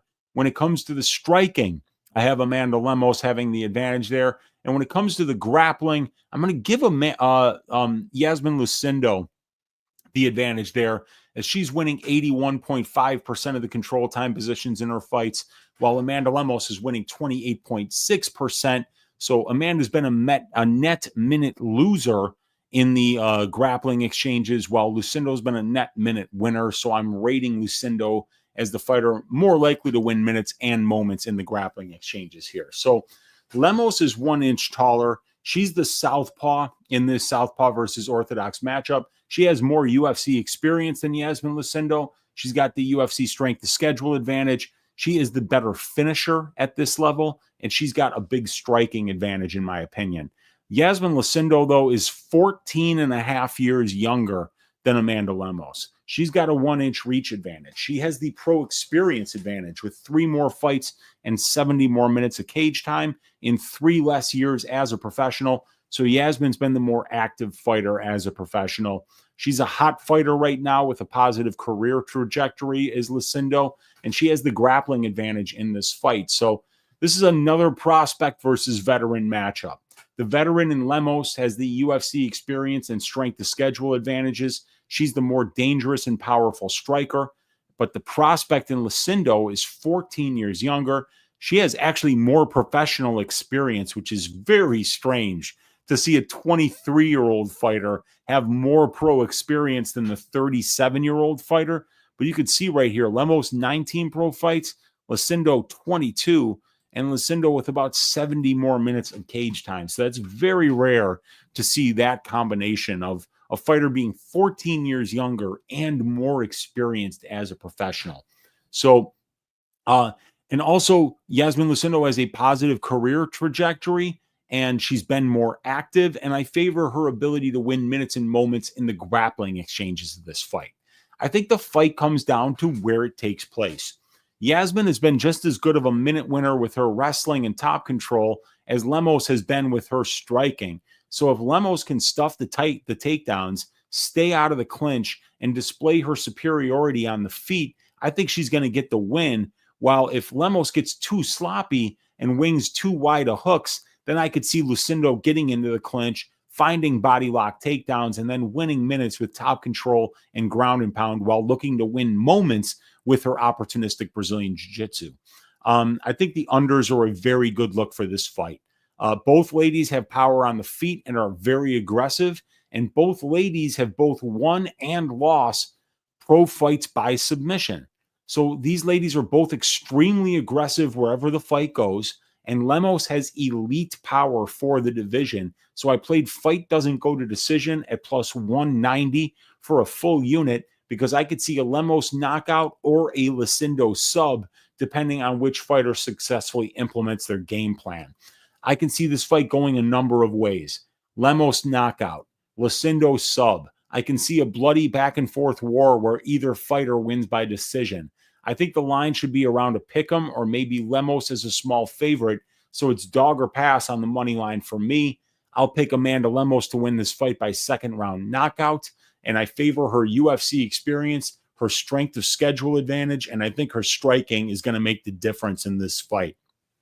I think that this should be an all-action war, and I think the fans are not going to be disappointed by this fight, and my pick is going to be Amandinha to win by knockout in round number 2 in this fight. Fight doesn't go to decision, plus 190. fight doesn't start round 3 at plus 300. The Lemos money line, Lemos KO at plus 700, Lucindo sub at plus 650. These are all bets that I think are pretty good this week. All right. We got Fender Jazz in the room saying, hey, Weezy, good seeing you, man. Thanks for stopping through, man. Appreciate you for being here. We got Stolit saying Green Chin has less reliable than an ashtray on a motorcycle. That is not reliable at all. That is for sure. Trailblazer saying off topic, was Tony Ferguson overrated, or did he take too much damage throughout his career and fell off fast because of his style taking damage? Yeah, I think he was probably a little bit overrated. He's very hittable, but durability, pace, and output are all, when you put them all together, it's a very dangerous skill set to have. And Tony had all three things and he used it.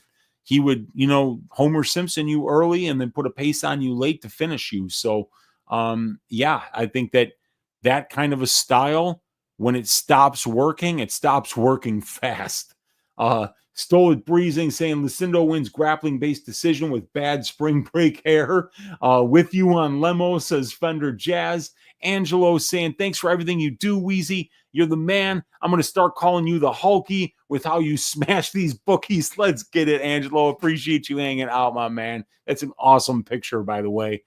We got Trailblazer saying, bet go the distance with women's fights. Yeah, and I'm betting doesn't go, and my model really likes it. Because women's fights do finish inside the distance in this division about 31.77% of the time. We're paying about 34% on this betting line, but 5 of 8 Lemos fights scheduled for 3 rounds have finished inside the distance, and 1 of 5 fights for Lucindo have finished inside the distance. That's 6 of 13, 46.15% combined when we're only paying 34% on the money line. Lemos hits like a dude, and Lucindo has a very aggressive submission game, and we've seen Amanda Lemos get caught in submissions before, namely a standing arm triangle by Jessica Andrade. So I do like violence here, and I had to play that fight. Doesn't go to decision at plus 190. 4 knee surgeries also ruined his footwork. Yeah, that can't help at all, for sure. And then dog pick of the week, kind of right up, says Carter. Well, we're going to find out, Carter. We're going to find out a lot, man, because we got to find out a dog pick of the week this week. And this Amanda Lemos is as good of a possibility as any this week. All right, let's move on to the next fight, which is going to be Jalin Turner versus Ignacio Nacho Bahamondes. We've got, let me get the stats up there for you guys.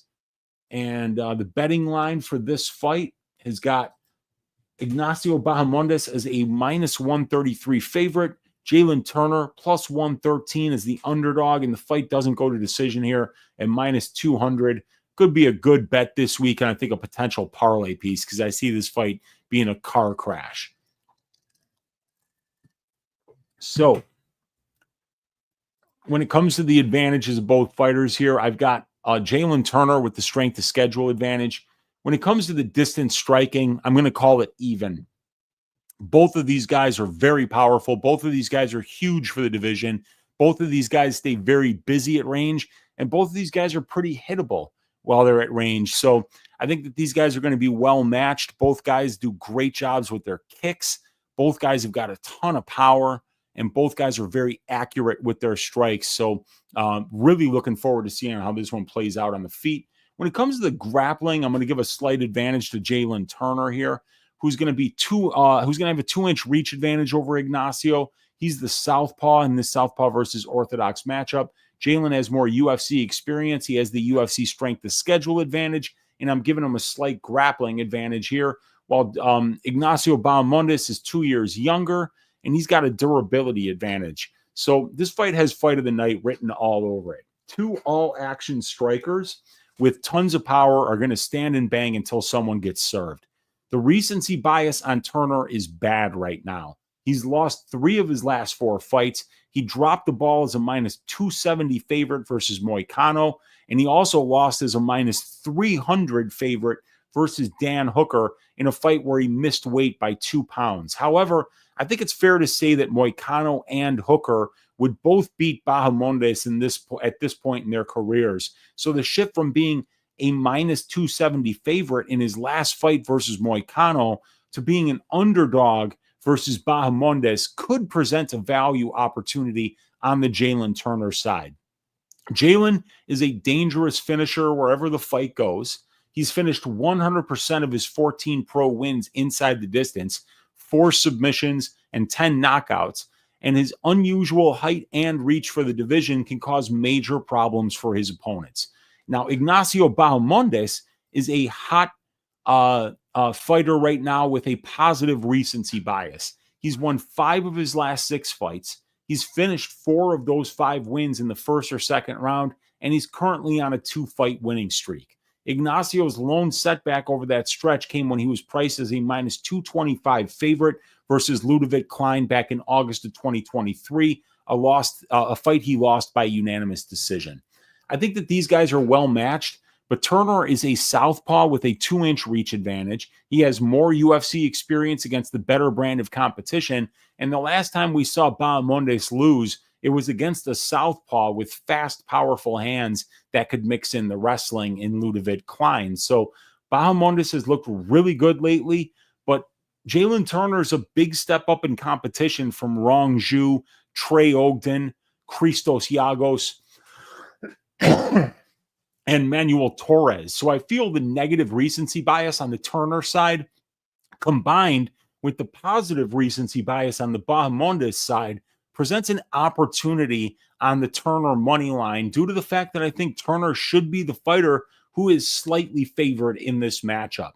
Both of these guys are very hittable.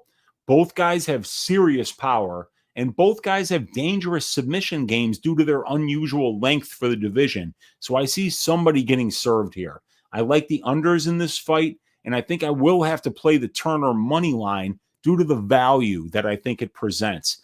I'm picking Jalin Turner to win this fight by a second-round club and sub submission here. So we're going Jalin the Tarantula Turner to win this fight by submission in round number 2. I had a really hard time picking who I thought would win this fight. I do believe that the line is pretty close to where it should be right now, but the strength of schedule advantage on the Turner side is not to be ignored, and neither is the shift in market sentiment about how Jalin Turner should be priced. You know, he was this close to beating Moicano. He basically had him knocked out and walked away like a dumbass instead of following up with strikes. Even in the Hooker fight, Dan Hooker's, a top 10 lightweight in the division, and that fight could have went either way. It was a back and forth war where both guys landed big shots. And, some of these shots that Hooker's absorbing in that one might not be, might get other fighters out of there. So I think both guys are live. I think both guys are phenomenal prospects. And this is probably going to be one of the best fights of the year. And I can't wait to watch this one. I don't know if I'm going to get to the Turner money line or not, just because I feel like I'm kind of flipping a coin here. But I'm going with the Turner second round submission because I think somebody's going to win inside the distance here. And I think that Turner's a little bit undervalued. All right. Let's see what you guys are saying in the chat. Dog pick of the week kind of write-ups says Carter. Mike D saying, pop quiz, who's number 1 over the last 9 months on YouTube? Yup, it's Weezy. Appreciate you, Mike D. Yeah, man, I'm trying to keep up that good pick percentage and that good return on investment percentage on my picks. Good odds, no doubt, says Trailblazer. We got Mike saying Turner KO'd 4 to 5 times. IB, Ignacio Bahamondes never KO'd. Turner has quit before. That is true. A Fungalion saying on AF Gunlion, I should say. I think Fiziev won the first fight. Comes down to round 2 where Fiziev outlanded Justin by a good amount. Kerry Hatley out on bail to ref this Turner fight. Let's hope so. Turner 3-6 after the first round. We got my goat Med Ankalaev will ascend the throne, says Live Dogs MMA. We got Jacob Cole saying Ignacio by decision. We got Trailblazer saying both are definitely hittable. Baja is a good counter for Turner's straight punch. Turner has better competition, but has been TKO'd by most of them. 50-50 to me. It's very close. Agree. And we got Tyrone. With that, bring his last fight, BS walkout. He definitely a good live dog. Yeah, man. We're going to find out, dude. I think he could be a very good live dog this week. It's a great fight. And we got Gerardo Hernandez in the room saying, what's up, Uncle Weezy? Good to see you, Gerardo. Let's move on to the co-main event of the evening. It is Rafael Fiziev at -170 going up against Justin the Highlight Gaethje at +145. The fight doesn't go to decision here, sitting at -130 for this fight. Let me get the stats up on the screen for you guys. Sip of a beverage. All right, let's get to work. So Justin Gaethje has the strength of schedule advantage. The striking advantage I have as even. I think that these guys are even when it comes to the striking, and I think they're even when it comes to the grappling. So Justin Gaethje's 3 inches taller than Rafael. He's got the pro experience advantage. He's got the UFC experience advantage, and he's got the UFC strength of schedule advantage. But Justin Gaethje's a 36-year-old lightweight, and he's coming off a potentially life and career-changing KO loss against Max Holloway 10 months ago. Now, Rafael Fiziev is 4 years younger. He's got a 1-inch reach advantage, but Rafael Fiziev is a cold fighter on a 2-fight losing streak. He's on an 18-month layoff. He had ACL surgery, and he hasn't won a fight since July of 2022, and that win was against the 67-year-old Rafael dos Anjos. So this is a rematch of a fight that took place in March of 2023.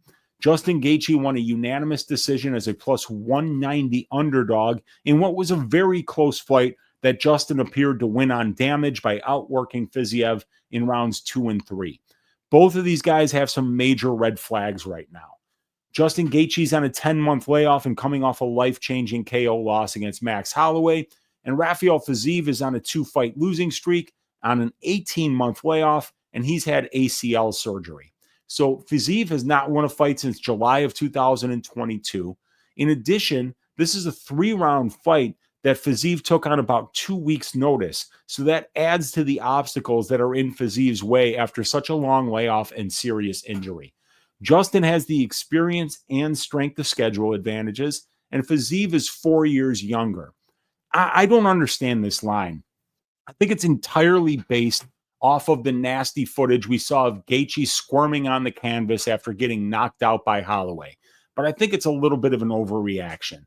Rafael Fiziev isn't some killer coming for the belt, you guys. He's not. He's a very one-dimensional, low-volume kickboxer with no grappling game and mediocre at best power, and his UFC wins are definitely a notch or two below Gaethje's. Justin isn't some 40-year-old fighter on a 4-fight losing streak. He's a former title challenger who already owns a win over Fiziev, who has fought and beaten the much better brand of UFC competition. Justin took a full 6 months off of sparring after that KO loss to Holloway, and he should be ready to fight at a high level again. And Fiziev is taking this fight on short notice, coming off major knee reconstruction, and he hasn't won a fight since the year 2022, and he's on an 18-month layoff. So if he has ring rust or gets off to a slow start or has cardio issues, it's going to be very difficult for him to cover that favorite price tag that he's priced at right now. I even think Justin has some wrestling upside and can win a couple of minutes with takedowns and top control. I'm picking Justin Gaethje to win this fight. I'm picking him to win it by decision. I think the market has horribly overestimated Rafael Fiziev's MMA skill set. I don't think he's that special, you guys. His UFC wins are over Rafael dos Anjos. Here, let's just run it down here. Rafael dos Anjos, Brad Riddell, who's retired. He arguably lost to Bobby Green. I'm going to repeat that. The guy that's a plus 350 underdog to a relative unknown in Mauricio Ruffy, whose best win is over Fat Yontop, he barely beat Bobby Green. He beat Renato Moicano, who forgot he was a grappler in that matchup. He's got a win over Mark Diakese, and he's got a win over Alex White, and he got absolutely sent to the shadow realm by Magomed Mustafayev, who's currently retired and back to his old job as a torturer in the Chechen prison system for the Chechen secret police. That's what Mustafayev is doing now. So I don't know. Maybe I'm being a big prick here, but I don't think Rafael Fiziev's all that special. So I don't understand the money line being that much in favor of him. He's already lost to this guy, and let's face it. You can say maybe that Fiziev won the fight, whatever. What we cannot agree on is if you think that the market got his money line right, because the market got his money line completely wrong. Fiziev looked nowhere close to minus 225 the first time around against Justin Gaethje. I picked Gaethje to win that fight straight out, so I was already of the impression that Fiziev isn't really that special, and I think that nothing really has changed here. Gaethje's not 42 years old. He's 36. And Fiziev hasn't won a fight since he was in his 20s. So, yeah, I'm going with Gaethje here. I'm picking him to win this fight. We're going Justin Gaethje to win by decision again. Let's see what you guys are saying in the chat. You probably think I'm a big prick and I'm wrong. We got Tyrone in the room saying Jacob Cole. I like that. We got Rodrigo saying easy underdog card. Ferreira, Gaethje, Turner, Lemos, and a similar odds Pereira lock. I'm with you on Gaethje. I'm with you on Turner, and I'm with you on Lemos. How about that? Glenbot saying, I'm going to play Justin round 3, 16-1, and decision at plus 275 because he cannot play a round 3 or decision prop. Well, if you want to Dutch it, dude, you can use your Uncle Weezy's de facto bet calculator. And let's say you've got a $100 unit size and you want to put a 1 unit bet on it at those prices, Glenbot, at 16-1 and at 275, you can get a plus 207 line here if you were to put 0.181 units at plus 1600 and put 0.819 units at plus 275. That would give you a plus 207 betting line no matter which one of those two props hit. There you go. I was so excited about Fiziev as a Tiger Muay Thai instructor. He's been a Tiger Muay Thai for most of his career, if I remember correctly. Glenbot saying Fiziev is always bad in round 3. And yeah, that's another thing. This guy always slows down. You never see Justin Gaethje slowing down. Tyrone saying Amanda Lemos money line, Ignacio Bahamondes money line, Armen Petrosyan money line, Gaethje money line, Alex money line. Thank me later, says my guy Tyrone. We got Luca saying, I think Justin to pick paying 230 as well as crazy. Yeah. Sorry, decision is plus 300. So if the decision is plus 300, you're going to put 0.19 units on the plus 1600 and 0.81 units on the plus 300, and you're going to get a de facto betting line of plus 224. 100% on the same page with you on this one. Great breakdown. Got a few units on Justin Gaethje by KO or by decision. Glenbot loves the de facto calculator. Let's go, man. Tyrone saying one of them big underdogs going to hit. I'm leaning green, to be honest. Dude, he could potentially do it, dude. And Rodrigo saying Pereira, Ankalaev under 2.5 rounds is a good pick. Well, let's talk about that fight, you guys. Let's get to the main event of the evening here. And it is going to be Alex Pereira, Poatan, at minus 115, going up against a very handsome Magomed Ankalaev, who's a minus 105 underdog here. Fight doesn't go to decision here. Juice to the tits at minus 250 for this fight. So let's get these lines up on the screen, the stats up on the screen. And when it comes to this fight, the strength of schedule advantage goes to Alex Pereira. The striking advantage goes to Alex Pereira. The grappling advantage goes to Magomed Ankalaev. So Pereira is 1 inch taller. He's got a 4-inch reach advantage. He's got the UFC strength of schedule advantage. Alex Pereira is the better finisher, and Alex Pereira is the better striker, but he's got a weakness in his grappling game. Now, Magomed Ankalaev is 5 years younger. He's got the pro experience advantage with 9 more fights and about 2 more hours of pro cage time in 2 more years as a pro mixed martial artist. And he's also got the UFC experience advantage with about 4 more UFC fights and about an hour more in the UFC octagon. And he's the better grappler in this matchup. But Ankalaev can be low volume. He can have a lack of urgency, and he can show questionable fight IQ in his fights. So the UFC has been protecting Alex Pereira from grapplers for the entirety of his 10-fight UFC career. The only time they ever matched him up against anyone who could grapple even slightly, they made sure to make that fight at elevation so it would be impossible for Jan Blachowicz to grapple for all 3 rounds. Now Alex is finally facing somebody who has the ability to wrestle. But will he? Magomed Ankalaev has been a fighter that looked to be championship quality from his first fight in the UFC, and he's getting his second shot at gold this Saturday against Pereira. Both of these guys are dominant fighters with positive career trajectories, and I'd say they are by far the 2 best fighters in the division right now. So this is one hell of a main event. Both of these guys are elite strikers, so I'm interested to see how the distance striking exchanges play out. I favor Pereira while this fight is standing, but I believe Ankalaev won't be out of his depth at distance striking range and should be able to make the striking exchanges competitive. I don't see this fight being competitive if Magomed gets takedowns. Magomed hasn't really looked to offensively grapple often in his UFC career, which is extremely concerning against a striker of Pereira's quality. But if he does choose to fight smart, he could make this fight look easy, in my opinion. Alex throws so many kicks that there will be opportunities to time high percentage takedown entries that should be able to get Alex to the mat. And if Magomed can get to dominant positions on the mat, he can easily win minutes and bank rounds while looking for opportunities to finish the fight with ground and pound. I think it's Magomed's time. Alex is 37 years old and very one-dimensional as a mixed martial artist.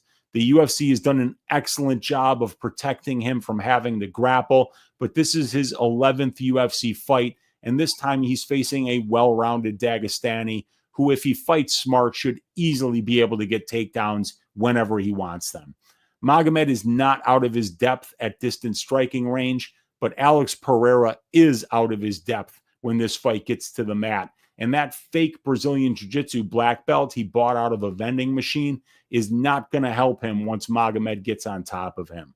I'm picking Magomed Ankalaev to get takedowns early and often, advance to dominant positions, and eventually get Alex out of there with vicious ground and pound. I'm picking Magomed Ankalaev to win this fight by 3rd round ground and pound knockout and new. Makachkala, Dagestan, stand up. We're looking for Magomed Ankalaev to be champion at the end of the night on Saturday. Let's see what you guys are saying in the chat here. We got Justin might drop gloves in the middle, win or lose. That's a definite possibility. We got Rouses saying, "Oi, Unk, I'll be on the other side of the main event this Saturday. Bet Alex big at plus 145 when the lines drop." Don't mind that at all. Good luck and great content. As always, appreciate you, Rouses. Thanks for hanging out, my man. Fender Jazz saying, "So weird how this played out. Ankalaev clearly beat Blachowicz for the belt and hasn't lost since." And I said the same thing that night. I thought Ankalaev won the first. I thought he won the fourth. I thought he 10-8'd him in the fifth. And I don't think Blachowicz landed one big head strike in the entire fight. I think if it weren't for the leg kicks, he lost all 5 rounds. So, yeah, it was very weird. I thought Magomed got robbed there. Ankalaev is not fasting for this fight. Good. He shouldn't be. You know, I mean, he's fighting for the UFC championship of the world. He should not be not eating on purpose because of religious, rules. It's just dumb. This is what you do for a living. Your body needs food and calories in order to perform at a high level, and your body needs to perform at a high level on Saturday. So don't fast. Go out there, eat what you need to eat to perform at a high level, and do it when you want to do it. So let's go Magomed Ankalaev. Man's got to make his weight, I guess. That's right. Olajuwon Dream in the room saying, "Oh, yes." We got Bo saying that he's still on Pereira. We got Olajuwon saying Poetan's reign ends Saturday. We got Sammy saying had to go to work, going to catch up on the show. Thanks again. You got it. Ankalaev won't grapple until his legs get compromised. Still think he wins in round 3 or 4 sub. We got Tyrone saying good take, bro. We got Horror 123 in the room saying hand speed matters. Ank's hand speed is quicker than Alex. Yeah, I don't think Ankalaev is going to be out of his depth at distance striking range here. We got Tyrone likes Ankalaev too. We got Alexis Martinez saying that Alex Pereira is going to win this fight. We got Horror 123 saying round 4 can arguably be 10-8-2 for Ankalaev. Yeah, dude, Blaydes didn't land a strike in round 4 either. So yeah, man, I get you. Carter saying spot on. I appreciate you, Carter. Rodrigo saying I'm smelling dog of the week. Ankalaev, scary. We got Horror saying both round 4 and 5 should have been 10-8 for Ankalaev. And we got Jay Kalamako saying, any way you see Alex winning, yeah, sure. If he keeps the fight standing, I think he can land leg kicks. I think he can use that jab to the body to potentially set up a fight-ending left hook. I think he could shut down Ankalaev's calves. I think he could outpoint him for 5 rounds. I think if Alex Pereira keeps this fight standing, he probably wins this fight. But I think Ankalaev is going to mix in the takedowns, and when he does, I think he's going to win a lot of minutes and potentially find moments to finish the fight. Left hook KO and still, says Mike D about Alex Pereira. El Pinche in the room says, how can Magomed wrestle if he's already sleeping? Oh, dude, I'm with you, man. We got Benino saying, what's up, Weezy, watching at work? Fuck late shift, says Benino. And my guy, the Golden Octagon, saying, I got Alex calf kicking Magomed until the 3rd when the left lands. And then Z, yeah, man, dude, that would be the way that Alex would probably get this done. All right, you guys, 2 quick orders of business, and we're going to get out of here. I'm going to give you guys a dog pick this week, and it is the Bootsy Collins Memorial Dogs Are Barking pick of the week. We got Ankalaev as a small underdog here. I got Justin Gaethje winning as an underdog. I got Jalin Turner winning as an underdog. That's 3. I got Amanda Lemos winning as an underdog. That's 4. Ruffy's a favorite. Blaydes is a favorite. Van's a favorite. Petrosyan's a favorite. Leal favorite. Santos favorite. Castaneda pick'em. And Diaz underdog. That makes 5. I don't want to put it on Diaz because I think Djorden Santos still a bit of an unknown. Not sure if Ozzy Diaz is UFC level yet. I think Amanda Lemos is a great option this week as she hits a lot harder, and I don't necessarily think that she's going to lose them any minutes on the feet against Iasmin.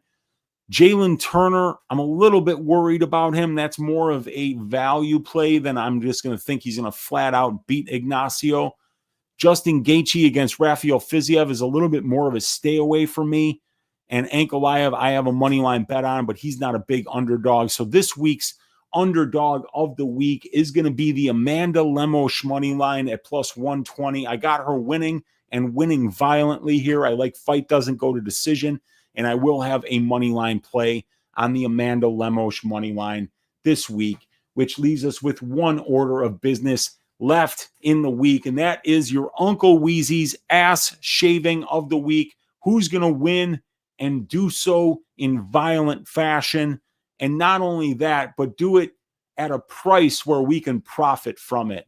So I've got some finishes going here. I can see Ankalaev getting a finish. I could see Turner or Bahamondes getting a finish. We've already got an underdog pick here out of Lemos. I could see Ruffy getting a finish, but he's like -7 or -450, so we don't want to do that. I could see Josh Van getting a finish here. Petrosyan, Leal's are too big of a favorite. I got Santos could potentially get a finish here. Castaneda decision. Diaz, I got him finishing. But what we're going to do this week for Uncle Weezy's ass shaving of the week is going to be Joshua Van to shave the ass of Rei Tsuruya. I don't think that this fight's going to be close on the feet. And I think that Ray's going to have a hard time taking down Josh and holding him down. The takedown defense for Josh is very good. The get-up game is good. And I think he's smart enough to know not to scramble with this guy, not to roll with this guy, just to not let him hold you down. Be compact. Don't let him hold on to anything. Get your back up against the cage. Stand up and do it over and over again until he eventually gets tired, and then until eventually you body him with hooks until he goes to the ground and the ref steps in. I'm looking for Joshua Van to not just win this fight, but win it violently. And I'm going to have some money on the Joshua Van money line this week, as well as a Joshua Van either KO or inside the distance prop here. Looking to potentially back up the truck and back Josh Van with some serious cash this week. Let's see what you guys have to say in the chat here. We got Azuro saying, I was hoping you weren't going to say that. Is Ankalaev from Luxembourg? No, he's not. He's from Makhachkala, Russia, in Dagestan. We got Lajuan saying, great show, Weezy. We got Azuro saying, what do you say about Ankalaev's resume? It's all been WE wins. No, I don't know what that means. WE? On the round 3 for Van, hoping to get in live. Yeah, I mean, I think a live entry for Van is a good idea because I could see Tsuruya having grappling success in round number 1 when they're both dry and when he's fresh and can chain together a bunch of takedown attempts. But I think Van's going to tire him out, man. And I think Cody Djorden's a better wrestler than Rei Tsuruya. And I think Cody Djorden's got excellent Brazilian jiu-jitsu as well. So and he's done it against a much higher level of competition. So I think Van is going to stuff these takedowns, make that look pretty easy, and I think he's going to get Ray out of there before the bell rings. So looking for Josh Van to win this one and win it inside the distance. You guys, this is not a show I do for free normally. This is a show that I do for my Odds Shopper subscribers who pay $25 a month. If you want to be a part of that team and see shows like this and Probability, which will be airing tomorrow, every week for every UFC card, in addition to the matchup stats, the over-under betting model, the prop betting model, the individual fighter stats, the fight write-ups, access to the Discord, access to all the tracked bets for every UFC card. Click the link in the description of this video to the Odds Shopper. Use the code NEW20 at checkout to get 20% off your first month's membership. It helps support my work. It helps support me, and I would appreciate if you gave your Uncle Weezy money now. You give me money now. You give me money now. Click the link in the fucking description of the video. Join up with the team. Get access to this 4 hours of free or paid content that you're not going to see for free on YouTube every week. I'm doing it out of the goodness of my heart for free on YouTube this week because I'm a great man, okay? So thank you guys. Hit that thumbs up if you haven't already. Hit that subscribe button if you haven't already subscribed to the YouTube channel. And please consider becoming a paid member of the Odds Shopper community to give your Uncle Weezy some money and get access to all this phenomenal content that my Odds Shopper people get access to every single week. Thank you guys for hanging out. 127 of you still live hanging out in here. Hit that thumbs up on your way out. Leave me a comment down below. Let me know who you like this week. And let's stack cash tickets like flapjacks for UFC 313. To all my Odds Shopper subscribers, we will see you guys tomorrow afternoon, 4 o'clock Eastern time for Probability, where we're going to go through these fights one by one and find the best plus EV bets of the week so that we can stack cash tickets like flapjacks while watching UFC 313. Have a great rest of your night, everybody. And to all my subscribers, I will see you guys tomorrow. Take it easy.